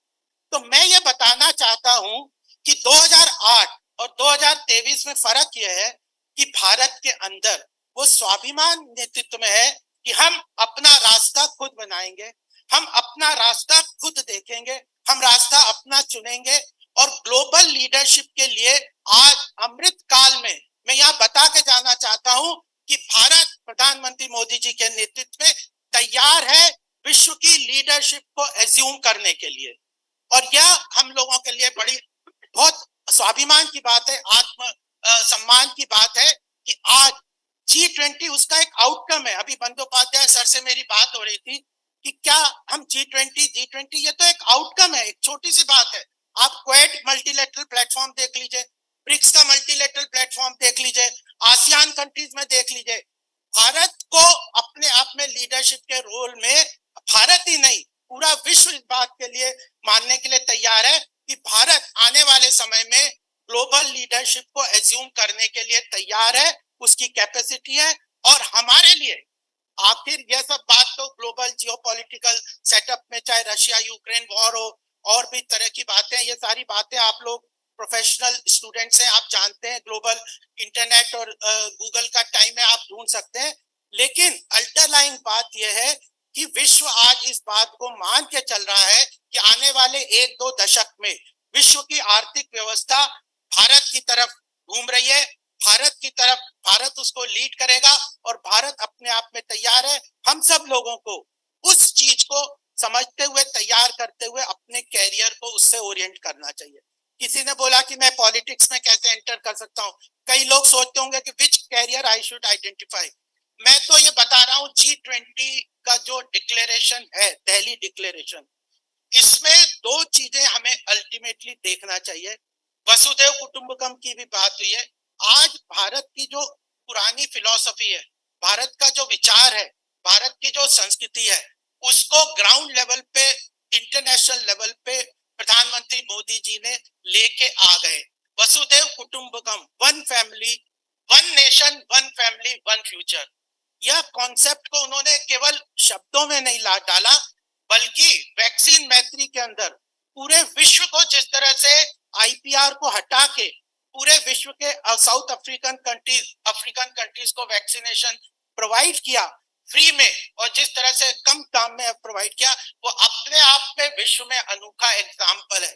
कई कंपनी विदेश में चाहती थी कि हम लोग इससे पैसा कमाएं, भारत ने वैक्सीन मैत्री के अंतर्गत ना केवल 230 करोड़ लोगों को यहाँ पे फ्री वैक्सीनेशन दिया, अपना डोमेस्टिक वैक्सीनेशन निकाला बल्कि अफ्रीकन कंट्रीज को भी फ्री में और बहुत ही सस्ते दामों में वैक्सीनेशन प्रोवाइड किया।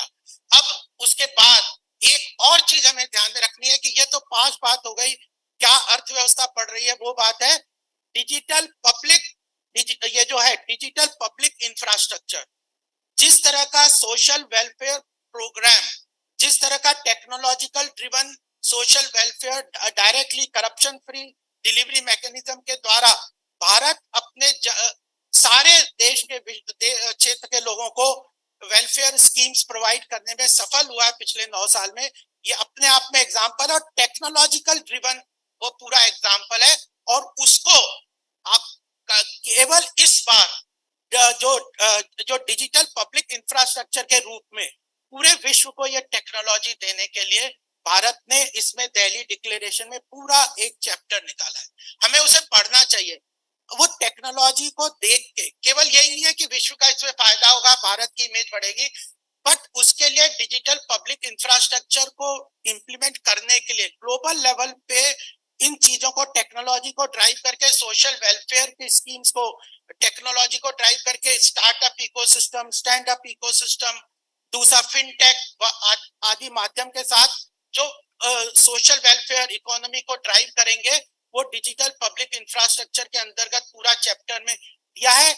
उस कैपेसिटी को बिल्ड करने के लिए आज अपॉर्चुनिटी है हम सबके पास कि we can develop that capacity. Ultimately technology की, फिनटेक की, आर्टिफिशियल इंटेलिजेंस की, ब्लॉकचेन टेक्नोलॉजी की, पूरा बजट में एक चैप्टर है प्रधानमंत्री जी ने इस बार के बजट में, फ्यूचर ओरिएंटेशन ऑफ बजट। तो कोई भी काम करते हैं विजन के साथ करते हैं, उसको इम्प्लीमेंटेशन के लिए एक रोड मैप तैयार करते हैं, उसको ग्राउंड लेवल पे इम्प्लीमेंट करते हैं। अगर हम भारत की अर्थव्यवस्था जहां बढ़ रही है, भारत की जो विजन है लीडरशिप की, उसको हम समझ के अपने कैरियर को उसके साथ अलाइन करते हुए आगे बढ़ेंगे, तो मेरे ख्याल से हम अपने कैरियर को बहुत मजबूती से आगे बढ़ा पाएंगे। यहाँ पे लॉ के स्टूडेंट हैं, लॉ में मेरे ख्याल से जो गवर्नेंस में business, finance, economics and public policy, इस तीनों चारों चीजों का कॉम्बिनेशन की बहुत शॉर्टेज है अभी भी भारत में। इसमें हम कैरियर ओरिएंट करेंगे तो हमारा फ्यूचर बहुत अच्छा ओरिएंटेशन होगा। दूसरी बात मैं ये आपको कहना चाहता हूँ कि ये डिजिटल पब्लिक इंफ्रास्ट्रक्चर को तो हमने समझना चाहिए, उसके अंदर कैपेसिटी बिल्डिंग करनी चाहिए ग्लोबल लेवल पे। उस टेक्नोलॉजी को हम ग्लोबल अगर कैपेसिटी बिल्ड करते हैं तो हम इंटरनेशनल लेवल पे अपनी इन सर्विसेज को भी ले जा पाएंगे और इकोनॉमिक उसका आउटपुट तो रहेगा ही। लेकिन एक और G20 में एक महत्वपूर्ण इनिशिएटिव प्रधानमंत्री जी ने लिया है, वो भारत का बहुत बड़ा इनिशिएटिव है, वह है India middle east Europe economic corridor. और यह अपने आप में मैन्युफैक्चरिंग सेक्टर को जो ब्लॉक, ये जो रीजनल सप्लाई चेन है और ग्लोबल सप्लाई चेन से डोमेस्टिक MSME इंडस्ट्री को, डिफेंस इंडस्ट्री को, ऑटोमोबाइल इंडस्ट्री को, चिप टेक्नोलॉजी को, इतने सारे सेक्टर्स को, स्पेस टेक्नोलॉजी को, इन सब सेक्टर्स को ग्लोबल सप्लाई चेन और रीजनल सप्लाई चेन से जब भारत की इकोनॉमी के साथ इसको जोड़ेंगे तो logistic infrastructure economic corridor, 5000 kilometre का ये जो इकोनॉमिक कॉरिडोर है, ये अपने आप में भारत की इकोनॉमी को बहुत तेजी से ड्राइव करेगा। तो यह जो इकोनॉमिक कॉरिडोर है इंडिया मिडिल ईस्ट और यूरोप, ये वाला भी चैप्टर हमें जरूर ध्यान में रखना चाहिए, कितना हमारी इकोनॉमी को आगे लेके जाएगा। तो G20 की ये जो आज यहाँ पे डिबेट, ये जो डिस्कशन है, उसमें मुझे लगता है कि दो चीजें हमें बहुत अच्छी तरह से ध्यान में रखनी चाहिए। एक, यह जो middle east, India middle east European जो इकोनॉमिक कॉरिडोर है, उसके कारण रेलवे, अभी परसों मैं देख रहा था कि जिस दिन ये अनाउंस किया गया ये दिल्ली डिक्लेरेशन में, उससे अगले दिन पूरा ट्रांसपोर्टेशन सेक्टर के शेयर्स मल्टीपल टाइम्स जंप कर गए। कितनी अपॉर्चुनिटी, रेल सेक्टर के पूरे शेयर्स 15% एक दिन में जंप कर गए। कितनी अपॉर्चुनिटीज इकोनॉमी की वो क्रिएट करेंगे। ऐसे ही आर्टिफिशियल इंटेलिजेंस और जो मैंने बात की वो भी मुझे लगता है कि बहुत महत्वपूर्ण रहेंगे। कुछ सेक्टर्स भी मैं यहाँ पे आइडेंटिफाई करके बताना चाहता हूँ जिसके ऊपर फोकस है। और जो देखिए अल्टीमेटली प्रधानमंत्री या भारत की जो नेतृत्व वो इस बात को जानता है कि अगर ग्लोबल लीडरशिप हमें अज्यूम करनी है तो आर्थिक रूप से हमें बहुत मजबूत और बहुत स्ट्रॉन्ग इंडिया को डेवलप करना पड़ेगा, उसके बगैर कोई हमारी बात नहीं सुनेगा। तो इसलिए economically we want to be very strong, economically we want to progress. We have identified certain sectors which will propel the great growth for not only India but will also lead and catalyze the growth for the world. और उसमें क्योंकि हम Amity school में यह organise किया गया है, गौतम बुद्ध नगर में रहते हैं, मुझे लगता है कि आने वाले समय में इकोनॉमिक ग्रोथ का जो प्रोपेल करने का बहुत बड़ा पोटेंशियल भारत की अर्थव्यवस्था को है, वह उत्तर प्रदेश के अंतर्गत है।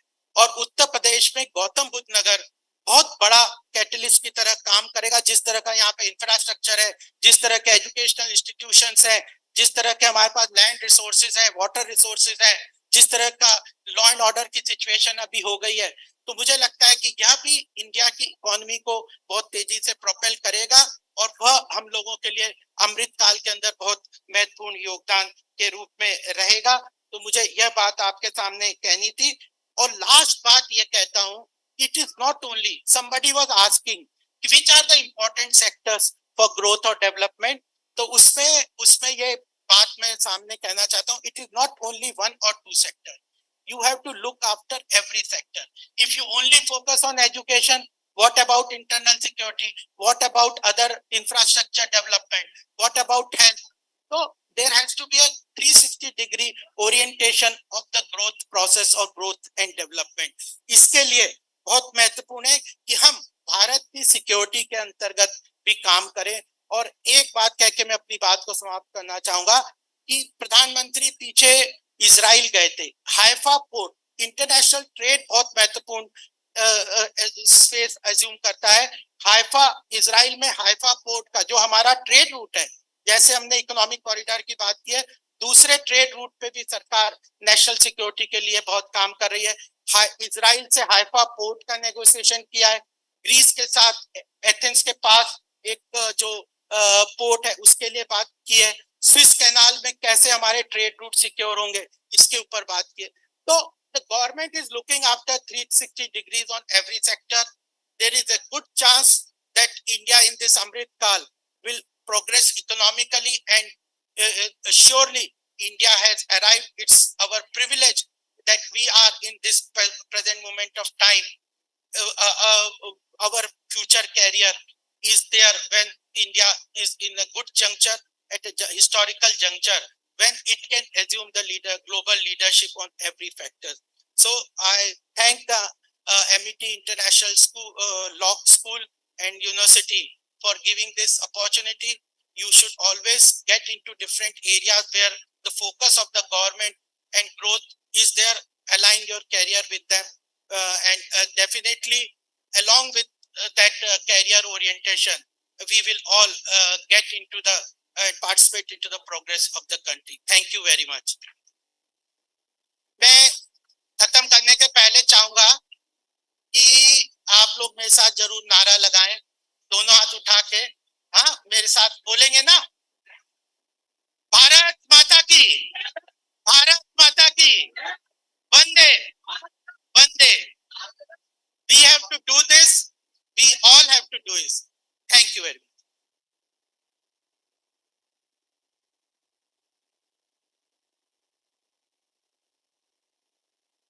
Thank you so much for your kind words, sir. Now I would like to invite Professor Dr. D.K. Bandyopadhyay and Professor Dr. Shefali Raizada to present a vote of token of gratitude to Mr. Gopal Krishna Agarwal.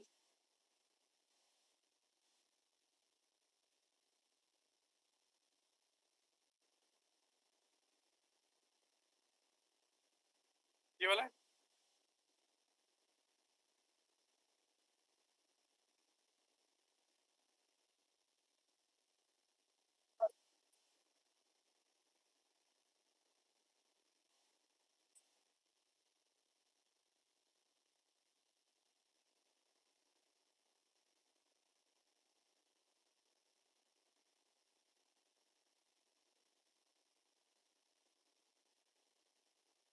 And I would like to invite Professor Dr. D.K. Bandyopadhyay and Professor Dr. Shefali Raizada to present a token of gratitude to Mr. Eldrin Harvin. Sir is the Education and Culture Articade from the Embassy of Republic of Indonesia.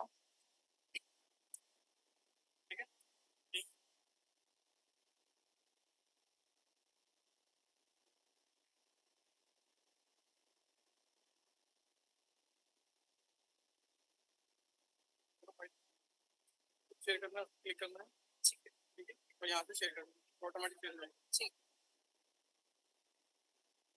Same चीज देगी, लगता है हो गया,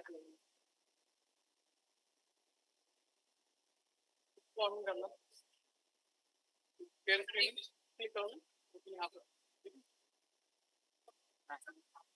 text of, Yes.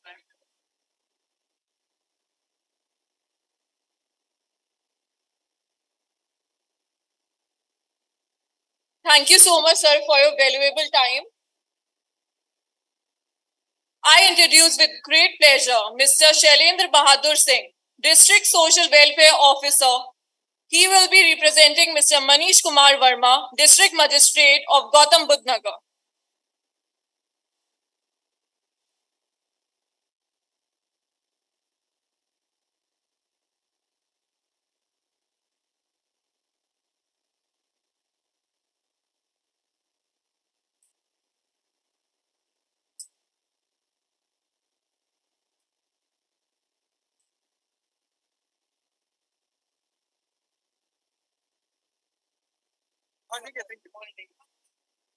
बहुत बहुत धन्यवाद बच्चों, बहुत ज्यादा बोर नहीं करूंगा। नहीं, मुझे पता है आपके बारे में, क्योंकि जो उम्र अभी आप जी रहे हैं वो उम्र बस अभी अभी जी के हम यहां तक पहुंचे हैं। तो हमको पता है कि वो जिनको पीने का सलीका न पिलाने का सहूर, तुम्हारे लिए नहीं है, ये खुद के लिए है कि वो जिनको पीने का सलीका न पिलाने का सहूर, ऐसे ही लोग चले आए हैं मैखाने में। एक्चुअली बाद में बोलने का मौका मिलता है तो फैक्ट्स बहुत कम हो जाते हैं। अमूमन सारी बातें लोग बोल चुके होते हैं।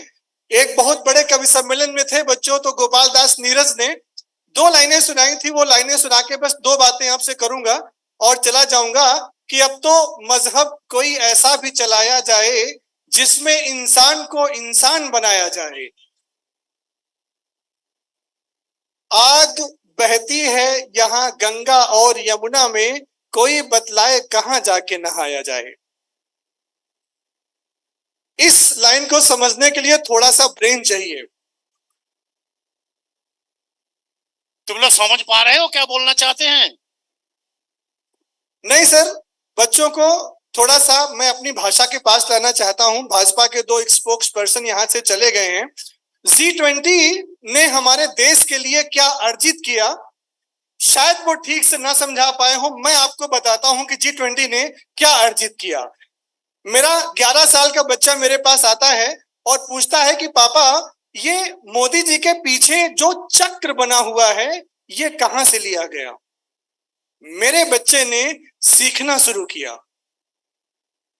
पापा ये जो पीछे टूटी फूटी बिल्डिंग बनी हुई है ये कहां से ली गई है। मैंने कहा बेटा ये हमारा नालंदा विश्वविद्यालय है। मेरे बेटे ने सीखना शुरू किया। भारत मंडपम के सामने जो नटराज की मूर्ति लगी हुई थी, बच्चे ने पूछा पापा ये मूर्ति कहां से आई। मैंने बताया बच्चों ये चोल एम्पायर से ली गई है, जो कि इसमें सालार जंग म्यूजियम में रखी हुई है। मेरे बच्चे ने सीखना शुरू किया। मेरे बच्चे ने मुझसे वसुधैव कुटुंबकम का मतलब पूछा।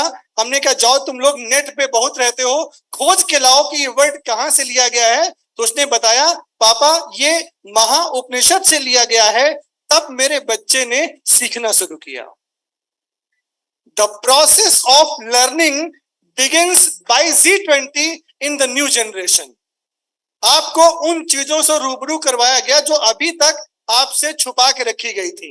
आपकी डिग्निटी, आपकी जो एक रिचनेस है, जो आपकी डाइवर्सिटी है, जो आपकी पहचान है, उससे एक बार फिर से आपको रूबरू कराने का प्रयास किया है हमारे माननीय प्रधानमंत्री श्री नरेंद्र मोदी जी ने। और बच्चों जिसने पूरी दुनिया को ये सिखा दिया कि राजघाट पर नंगे पैर कैसे चला जाता है, वो हमारी G20 समिट थी। नहीं आप समझोगे कि किसी भी स्मारक पर नंगे पैर चलने का मतलब क्या होता है। क्यों? क्योंकि आपको आपके संस्कारों से काट दिया गया। जिस नालंदा विश्वविद्यालय में पूरी दुनिया का ज्ञान संचित था, बच्चों आपको पता है वो 6 महीने तक धू धू कर जलता रहा है, और लाखों किताबें जो आपकी सांस्कृतिक धरोहर थी, जो आपके लिए इफेक्ट थी, जो विज्ञान और तकनीक की बेहतरीन किताबें थी, वो सब जला दी गई थी। और उन्हीं जलाने वालों के नाम पे हमारे देश में शहरों और रेलवे स्टेशन के नाम रखे जाते थे। अभी कल परसों की एक कंट्रोवर्सी है, मेरा बच्चा मेरे पास आया, पापा इंडिया का मतलब क्या होता है? Sorry, I am extremely sorry, India doesn't mean Bharat. Bharat have its own identity, Bharat has its own culture, Bharat has its own diversity, and Bharat has a thousands of year legacy. India means nothing. Go to the dictionary. असभ्य, जाहिल और अपराधी लोग, Hindustan. And this word is not taken from the WhatsApp University. This word is taken from the Encyclopedia Britannica. They didn't pronounce your name well. They said that this name taken from the Indus Valley. Sorry, Indus River. Sorry, Indus River हमारा अंग नहीं है. Indus river अब पाकिस्तान में बहती है, आप सबको पता होगा. तो फिर आपको इंडिया क्यों कहा गया? और ध्यान रखिएगा, article 1 of Indian constitution, India that is Bharat, not was. अभी तक चाहे जो रहा हो, अब वो भारत है. और बच्चों, अगर इस G20 के समय के दौरान आप ये नहीं सीख पाए कि इंडिया ने इस विश्व को क्या दिया, तो एक छोटी सी पिक्चर है, पूरब और पश्चिम. When an English person says that India gives zero, India gives zero, and Manoj Kumar started that, जब जीरो दिया मेरे भारत ने, तब दुनिया को गिनती आई. तारों की भाषा भारत ने दुनिया को पहले सिखलाई. देतान दशमलव भारत, यूं तो चांद पे जाना मुश्किल था, धरती और चांद की दूरी का अंदाजा लगाना मुश्किल था. सभ्यता जहां पहले जन्मी, सभ्यता जहां पहले जन्मी, पहले जन्मी थी जहां कला, मेरा भारत वो भारत है जिसके पीछे संसार चला. किसी दुष्यंत के बेटे के नाम पर हमारे देश का नाम भारत नहीं रखा गया था. भारत के नाम पे बहुत सारे लोगों का नाम भरत या भारत रखा गया था. और जिन्हें भारत का अर्थ नहीं पता, जाके आज अपने गूगल गुरु से पूछिएगा कि भारत शब्द का शाब्दिक अर्थ क्या होता है. बच्चों, मैं बंदोपाध्याय सर की स्पीच से अपना 2 मिनट के लेक्चर शुरू करना चाहता हूं. बंदोपाध्याय सर ने कहा था कि आज इस कॉन्क्लेव में अगर बोले गए हजारों सैकड़ों शब्दों में से आपको कोई 10 शब्द सीख के जाने का मौका मिले, तो आप क्या सीखोगे? प्रसन्नांशु साहब मेरे बगल बैठे हुए थे, मैंने पेन उठाई और 30 सेकंड के अंदर वो 10 शब्द मैंने लिखे जो इस बच्चे को आज यहां से सीख के जाना चाहिए. पता नहीं कभी जिंदगी में तुम्हें मुझे देखने का या मुझे तुम्हें सुनने का मौका मिले न मिले, लेकिन इन 10 शब्दों को अगर आपने अपने जीवन में उतार लिया, तो आज मैं लाखों रुपए के स्टाम्प पेपर पे तुमको लिख के देने वाला हूं कि दुनिया में कोई ताकत तुम्हें हरा नहीं सकती. लेकिन कंडीशंस अप्लाई. मेरे पिताजी कहा करते थे कि जीवन में जिसको भी समझाओगे वो तुम्हें बेवकूफ ही समझेगा. अरे इन्हीं को सब कुछ आता है, जैसे हम लोग तो बिना पढ़े लिखे लोग बैठे हुए हैं. तो आपसे बड़ा जब भी आपसे कोई बात कहे, तो ये सोच के सुन लेना कि इनकी ठोकरों ने कुछ सिखाया ही होगा इनको. और ध्यान रखना बच्चों, ठोकरें सबसे बड़ी टीचर होती हैं. किताबों कापियों से कुछ नहीं मिलने वाला, सारी डिग्रियां आपकी फाइल में बंद रहेंगी. इस यूनिवर्सिटी में बैठ के अपने दोस्तों के साथ चर्चा करके, उनकी मुसीबत में उनका साथ देके, उनके ठोकर खाकर गिरने में उनको उठा के उनके दुख में होने पे उसमें शामिल होके और उनके खुशी को सेलिब्रेट करके जो क्वालिटीज आप में आएंगी ना, वो दुनिया की कोई भी किताब सिखा नहीं सकती। शायद तभी कबीरदास ने लिखा था कि पोथी पढ़ी पढ़ी जग मुआ पंडित भया न कोय, भाई आखर प्रेम का पढ़े सो पंडित होए।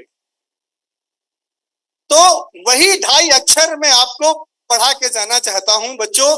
अगर जीवन में वास्तव में सफल होना है, जीवन में अगर वास्तव में बड़ा इंसान बनना है, मैं धनी इंसान की बात नहीं कर रहा हूं, पैसा तो कोई भी कैसे भी कमा लेता है, लेकिन अगर बड़ा इंसान बनना है तो प्रोफेसर डॉक्टर बंदोपाध्याय के उस फर्स्ट लाइन का जो एसेंस मैंने निकाला था कि try to become a good human being, एक अच्छा इंसान बनने की कोशिश करो। मैं बच्चों एक छोटा सा एक्सपीरियंस शेयर कर रहा हूं। हालांकि तब बेटा मेरा सिर्फ 4 साल का था और नर्सरी में एडमिशन के लिए वो विश्व के सबसे बेहतरीन स्कूल ला मार्टियर बॉयज में एग्जाम देने गया था। एंट्रेंस का एग्जाम जहां पे प्रिंसिपल का कन्वर्सेशन होता है बच्चों से, तो प्रिंसिपल ने पूछा कि बेटा तुम क्या बनना चाहते हो। 4 साल के उस बच्चे की बुद्धि देखिएगा।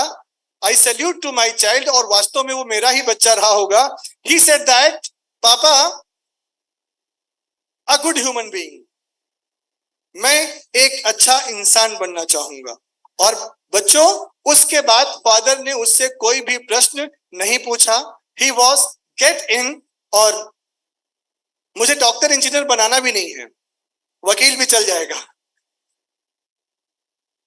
हाँ, कोई मतलब नहीं है बच्चों, तुम अपने जीवन में डॉक्टर इंजीनियर बन के क्या कर पाओगे। एक छोटी सी कहानी, एक राजा एक रास्ते से जा रहा था, वहां कुएं पर एक आदमी पैर के ऊपर पैर रख के लेटा हुआ था।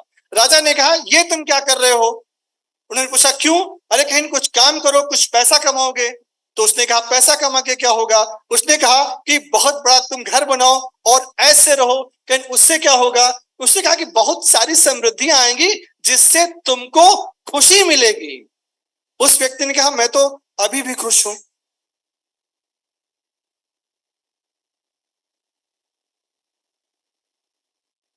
No, I am trying to read your silence, because कुएं के ड्योढ़े पे लेटे हुए उस आदमी ने उस राजा को इतनी बड़ी शिक्षा दे दी थी जो शायद उसने अपने जीवन में कहीं नहीं पाई थी, कि अगर सारा जीवन मेहनत करके सिर्फ खुशी ही कमानी है तो खुशी के लिए क्या सिर्फ एक पैसा, क्या सिर्फ एक नौकरी, क्या सिर्फ एक बिजनेस, क्या सिर्फ एक एंटरप्रेन्योरशिप ही काफी है क्या।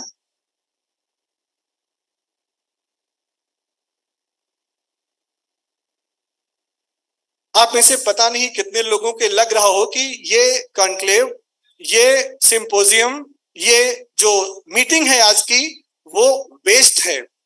आई am sorry again from the lecture of Bandopadhyay, please try to inbuild honesty, the first word for a successful person of life. Honesty with your study, honesty with your relation, honesty with your every act beta, every act. Honesty with your thoughts also, because your thoughts became your acts, your acts became your habit became your character, and your character became your personality. So please be honest with your thoughts also. Truth, very rare element of the humanity. सच बोलना सीखो। कितने लोग हैं यहाँ पे जो गर्व से कह सकते हैं कि हाँ सर हम पूरी तरह से सच बोलते हैं। मैं 3-4 झूठे लोगों के ही हाथ खड़े हुए देख पा रहा हूं। नहीं बच्चों, आपकी गलती नहीं है। पढ़ाया गया हमको झूठा ही लेना, झूठा ही देना, झूठा ही भोजन, झूठ चबेना। ये जो कलयुग एरा चल रहा है इसके बारे में लाइन ही यही है। लेकिन अगर आप ये सोचते हो कि आप सच बोलते हो, बहुत अच्छी है, बहुत अच्छी बात है। Honesty, truth, respect. आप में से किसी ने तुजुके बाबरी नाम की एक किताब है, नाम सुना है? बाबर की बेटी और हुमायूं की बहन गुलबदन बेगम ने किताब लिखा था, जो कि बाद में बाबर नामा के नाम से छपी थी। बाबर भारतवर्ष की सैकड़ों बुराइयां करता है, लेकिन अपनी किताब में वो एक जगह लिखता है कि यहाँ के बच्चे अपने से बड़ों की बहुत इज्जत करते हैं। The only praise about your country, कि छोटे छोटे बच्चे यहाँ अपने से बड़ों का बहुत सम्मान करते हैं। आप में से कितने लोग हैं जब कभी गलती करते हैं तो तुरंत क्षमा मांग लेते हैं? Very good, then you have a quality of a good human being. अगर आप गलती करो और उसके लिए क्षमा मांग लो, तो आपको पता है जब भगवान शिव पार्वती को रामचरितमानस सुना रहे थे तो एक चौपाई आई थी, उमा क्षमा श्रापहु से भारी। हे पार्वती जी, किसी को क्षमा कर देना उसको श्राप देने से ज्यादा खतरनाक है। कन्फेशन आप जरूर रखिएगा। लॉयल्टी होनी चाहिए, आपको हार्ड वर्किंग होना चाहिए, आपको दूसरों के साथ कोऑपरेटिव होना चाहिए, टीम स्पिरिट होनी चाहिए, दूसरों को आगे बढ़ाने की क्षमता होनी चाहिए। खुद आगे मत बढ़िएगा, पहले दूसरे को बढ़ाइएगा, आप अपने आप आगे बढ़ जाएंगे। इस कॉन्क्लेव में अगर 10 अच्छे शब्द सीख कर जाने का मुझे मौका मिलता तो शायद मैं यही 10 शब्द सीखता। हमारे बगल में हमारे संस्कृत के प्राचार्य प्रसन्नांशु साहब बैठे हुए हैं। सर, 2 लाइनें आपके लिए। इतनी देर तक मैंने आपसे बात की है, बस 2 लाइनें सर के लिए कह के मैं मन छोड़ूंगा कि नए लोग होंगे, नई बात होगी, सितारों की रिमझिम सी बरसात होगी, मुसाफिर हैं हम भी, मुसाफिर हो तुम भी, किसी राह पर फिर मुलाकात होगी। बहुत बहुत धन्यवाद।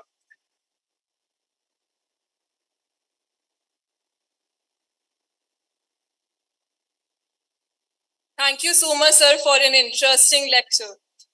Moving forward, I am honored to introduce our guest of honor, Professor Dr. Prashant Sood. Sir is the director of Center for Linguistic Justice and Endangered Languages. ये और कुछ सुनना है इससे? आप बताओ, और कुछ सुनना है इससे? नहीं, मैं पूछ रहा हूँ इन लोगों को।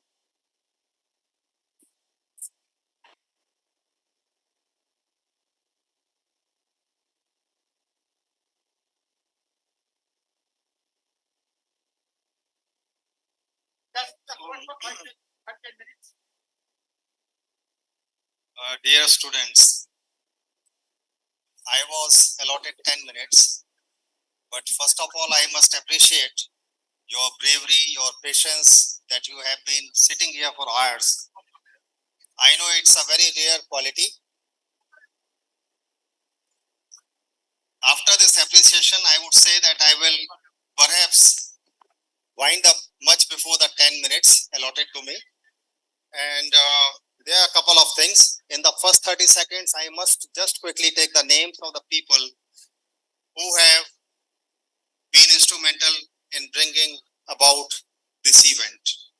I first of all show my regard for Professor Dr. D.K. Bandyopadhyay ji, Professor Dr. Shefali Raizada ji, Professor Dr. Balwinder Shukla ji,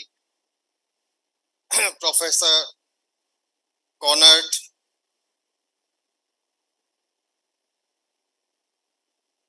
Ms. Dr. Ashok Chauhan ji, Ms. Alaknanda, Professor Aditya Tomar, Swati Kaushal. Certainly, she is the person who invited me, so I have been in touch with her. And my student, Dr. Neha Gupta. And last but not the least, Dr. Shailendra Kumar Singh. So, I was seeing that he was full of ideas and full of sayings to share with you, although he could share only 1 or 2 given the time constraint. So I have already used my 1 minute or 1.5 minutes. It's really a pleasure to be with law students. I have always taken this opportunity whenever I got a chance. Sorry, Shailendra. Whenever I got this chance to talk to my colleagues, the faculty members of MIT University and the students, but due to the pandemic, generally it has been in the online mode. But today, I am very happy that after the pandemic, for the first time, I am exclusively to the students of law. Now, quickly, I will share a few thoughts about G20.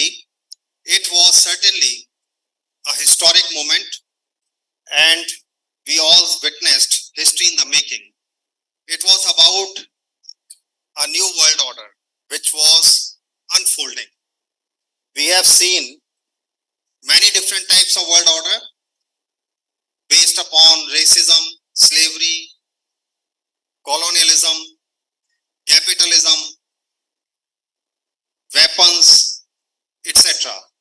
But the main sentences or the main guiding principles of this new initiative are Vasudhaiv Kutumbakam. Similarly, there are a couple of other things like Ano Bhadra Kritavo Sendu Vishwataha, Ekam Sat Vipra Bahudha Vadanti, and inclusivity. So all of them actually mean the same thing, and these are the democratic principles. I teach in National Law University, Delhi, as I think I was introduced, but the din was so much because of your thunderous applause that I don't know whether National Law University was mentioned. And there, within National Law University, Delhi, I am also the director of the Center for Linguistic Justice and Endangered Languages. So finally, and quickly, I will tell you, because that is the initial introduction. In the introduction, Madam just said that I will talk about language as a barrier. You have all witnessed that language can be a barrier as well as a door. Like this door is a barrier for some, and it is a gateway for others. The same is with language. This is how we witnessed that some people were using the language in a way that we were not connecting. We were not able to connect. Perhaps, maybe because of technical reasons, they were not very audible.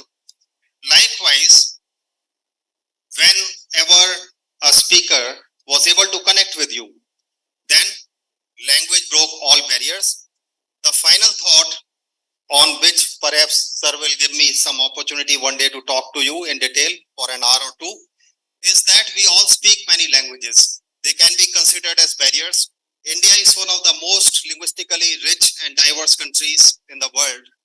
We have around 2,000 languages, and my center is about the study, preservation, and documentation of these languages. A lot of our languages are endangered.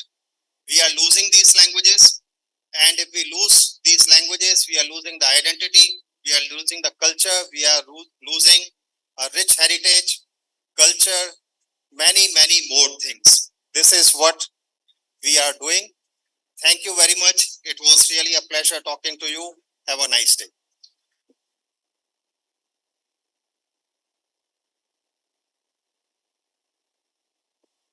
Thank you so much, sir. I would like to call upon Professor Dr. D.K. Bandyopadhyay and Professor Dr. Shefali Raizada to present a vote of gratitude to Mr. Shailendra Bahadur Singh.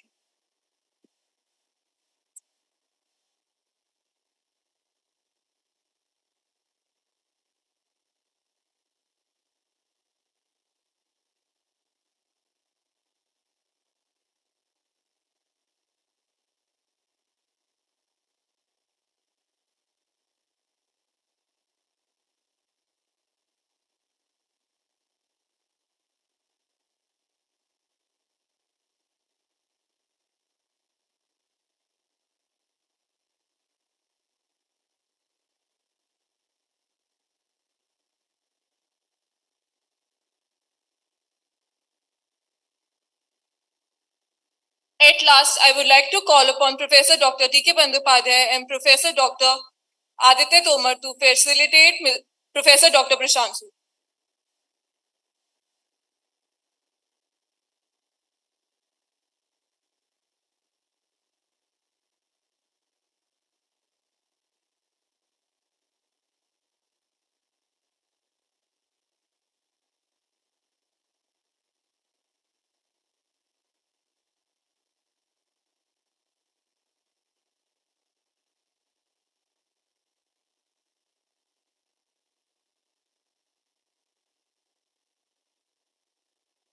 Under the guidance of Professor Dr. Shefali Raizada, with the efforts of Ms. Swati Kaushal, the faculty convener, and Ms. Alaknanda, the faculty co-convener, we would like to release our conference proceeding.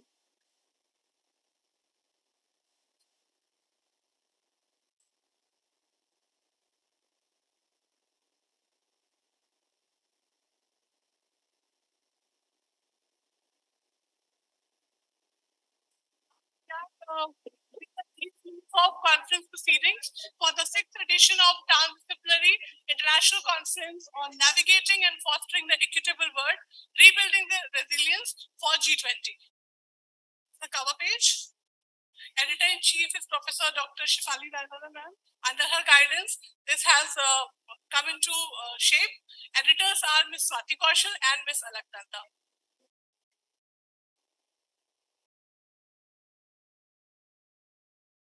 We have received good wishes from 5 dignitaries across the globe.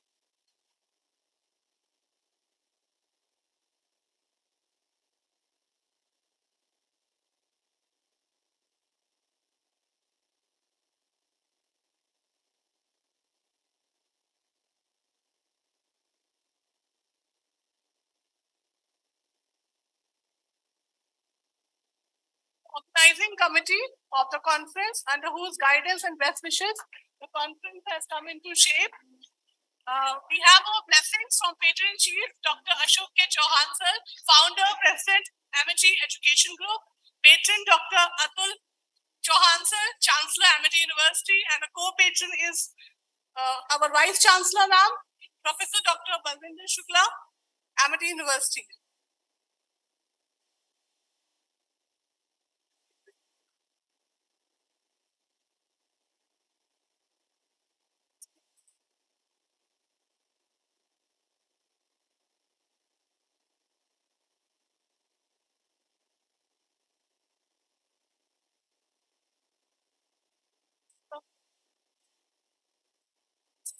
The student committee.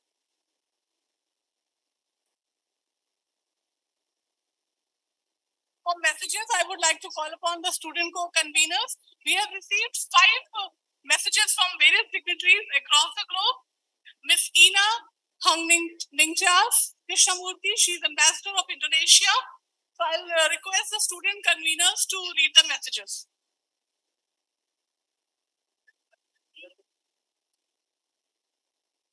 Hello everyone, this is Roshni Agarwal, the co-convener of Transdisciplinary International Conference 2023. For the conference, we have received message by the Ambassador of Indonesia, Ma'am Ms. Aina Krishnamurthy. She has conveyed her message to her by saying that the efforts of India should be continued as we are now in a 4 years of golden period where the leadership of G20 is in the hand of developing powers 4 years in a row, which are Indonesia, India, Brazil, and South Africa. With this momentum, it is surely a great opportunity to push forward the agenda that are in the interest of developing countries like India and Indonesia. We have received a message from Srimati Anandiben, Governor of Uttar Pradesh. She conveys her best wishes. Then we have another message from Shri Manohar Lal Khattar, Chief Minister of Haryana. And we've also been appreciated by Shri Bandaru Dattatreya, Governor of Haryana, and Shri Bhagu Chauhan sir, Governor of Meghalaya.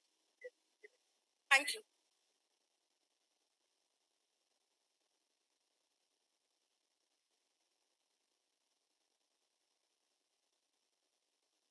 With utmost delight, I would now like to introduce Professor Dr. Aditya Tomar sir, HOI and Additional Director of Amity Law School, Noida, to propose a vote of thanks. Sir is an academician with varied and interdisciplinary interests. Sir holds a PhD and has presented. Thank you. You're welcome, yes, sir. Thank you, MC. And my dear students, first, just because of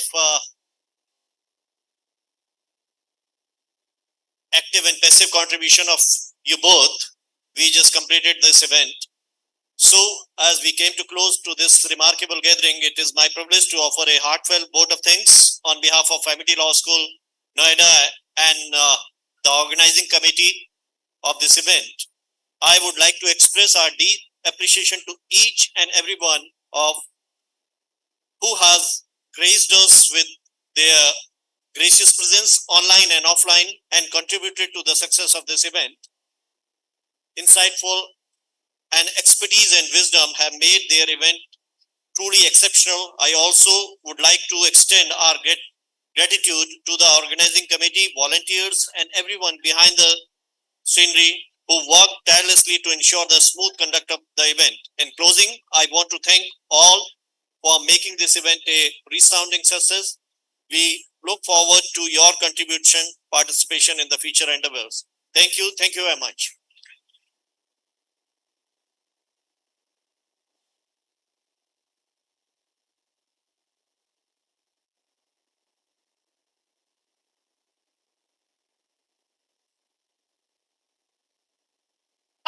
Now, I finally now announce the Best Papers Award, and the Best Researchers Award for Technical Session 1 goes to Mr. Manas Rai and Mr. Sameer Goel.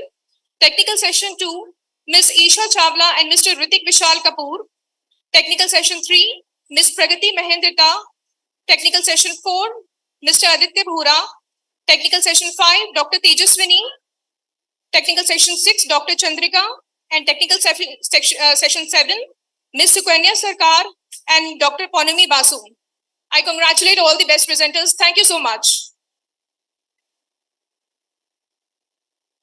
I request everyone to please wait for the national anthem.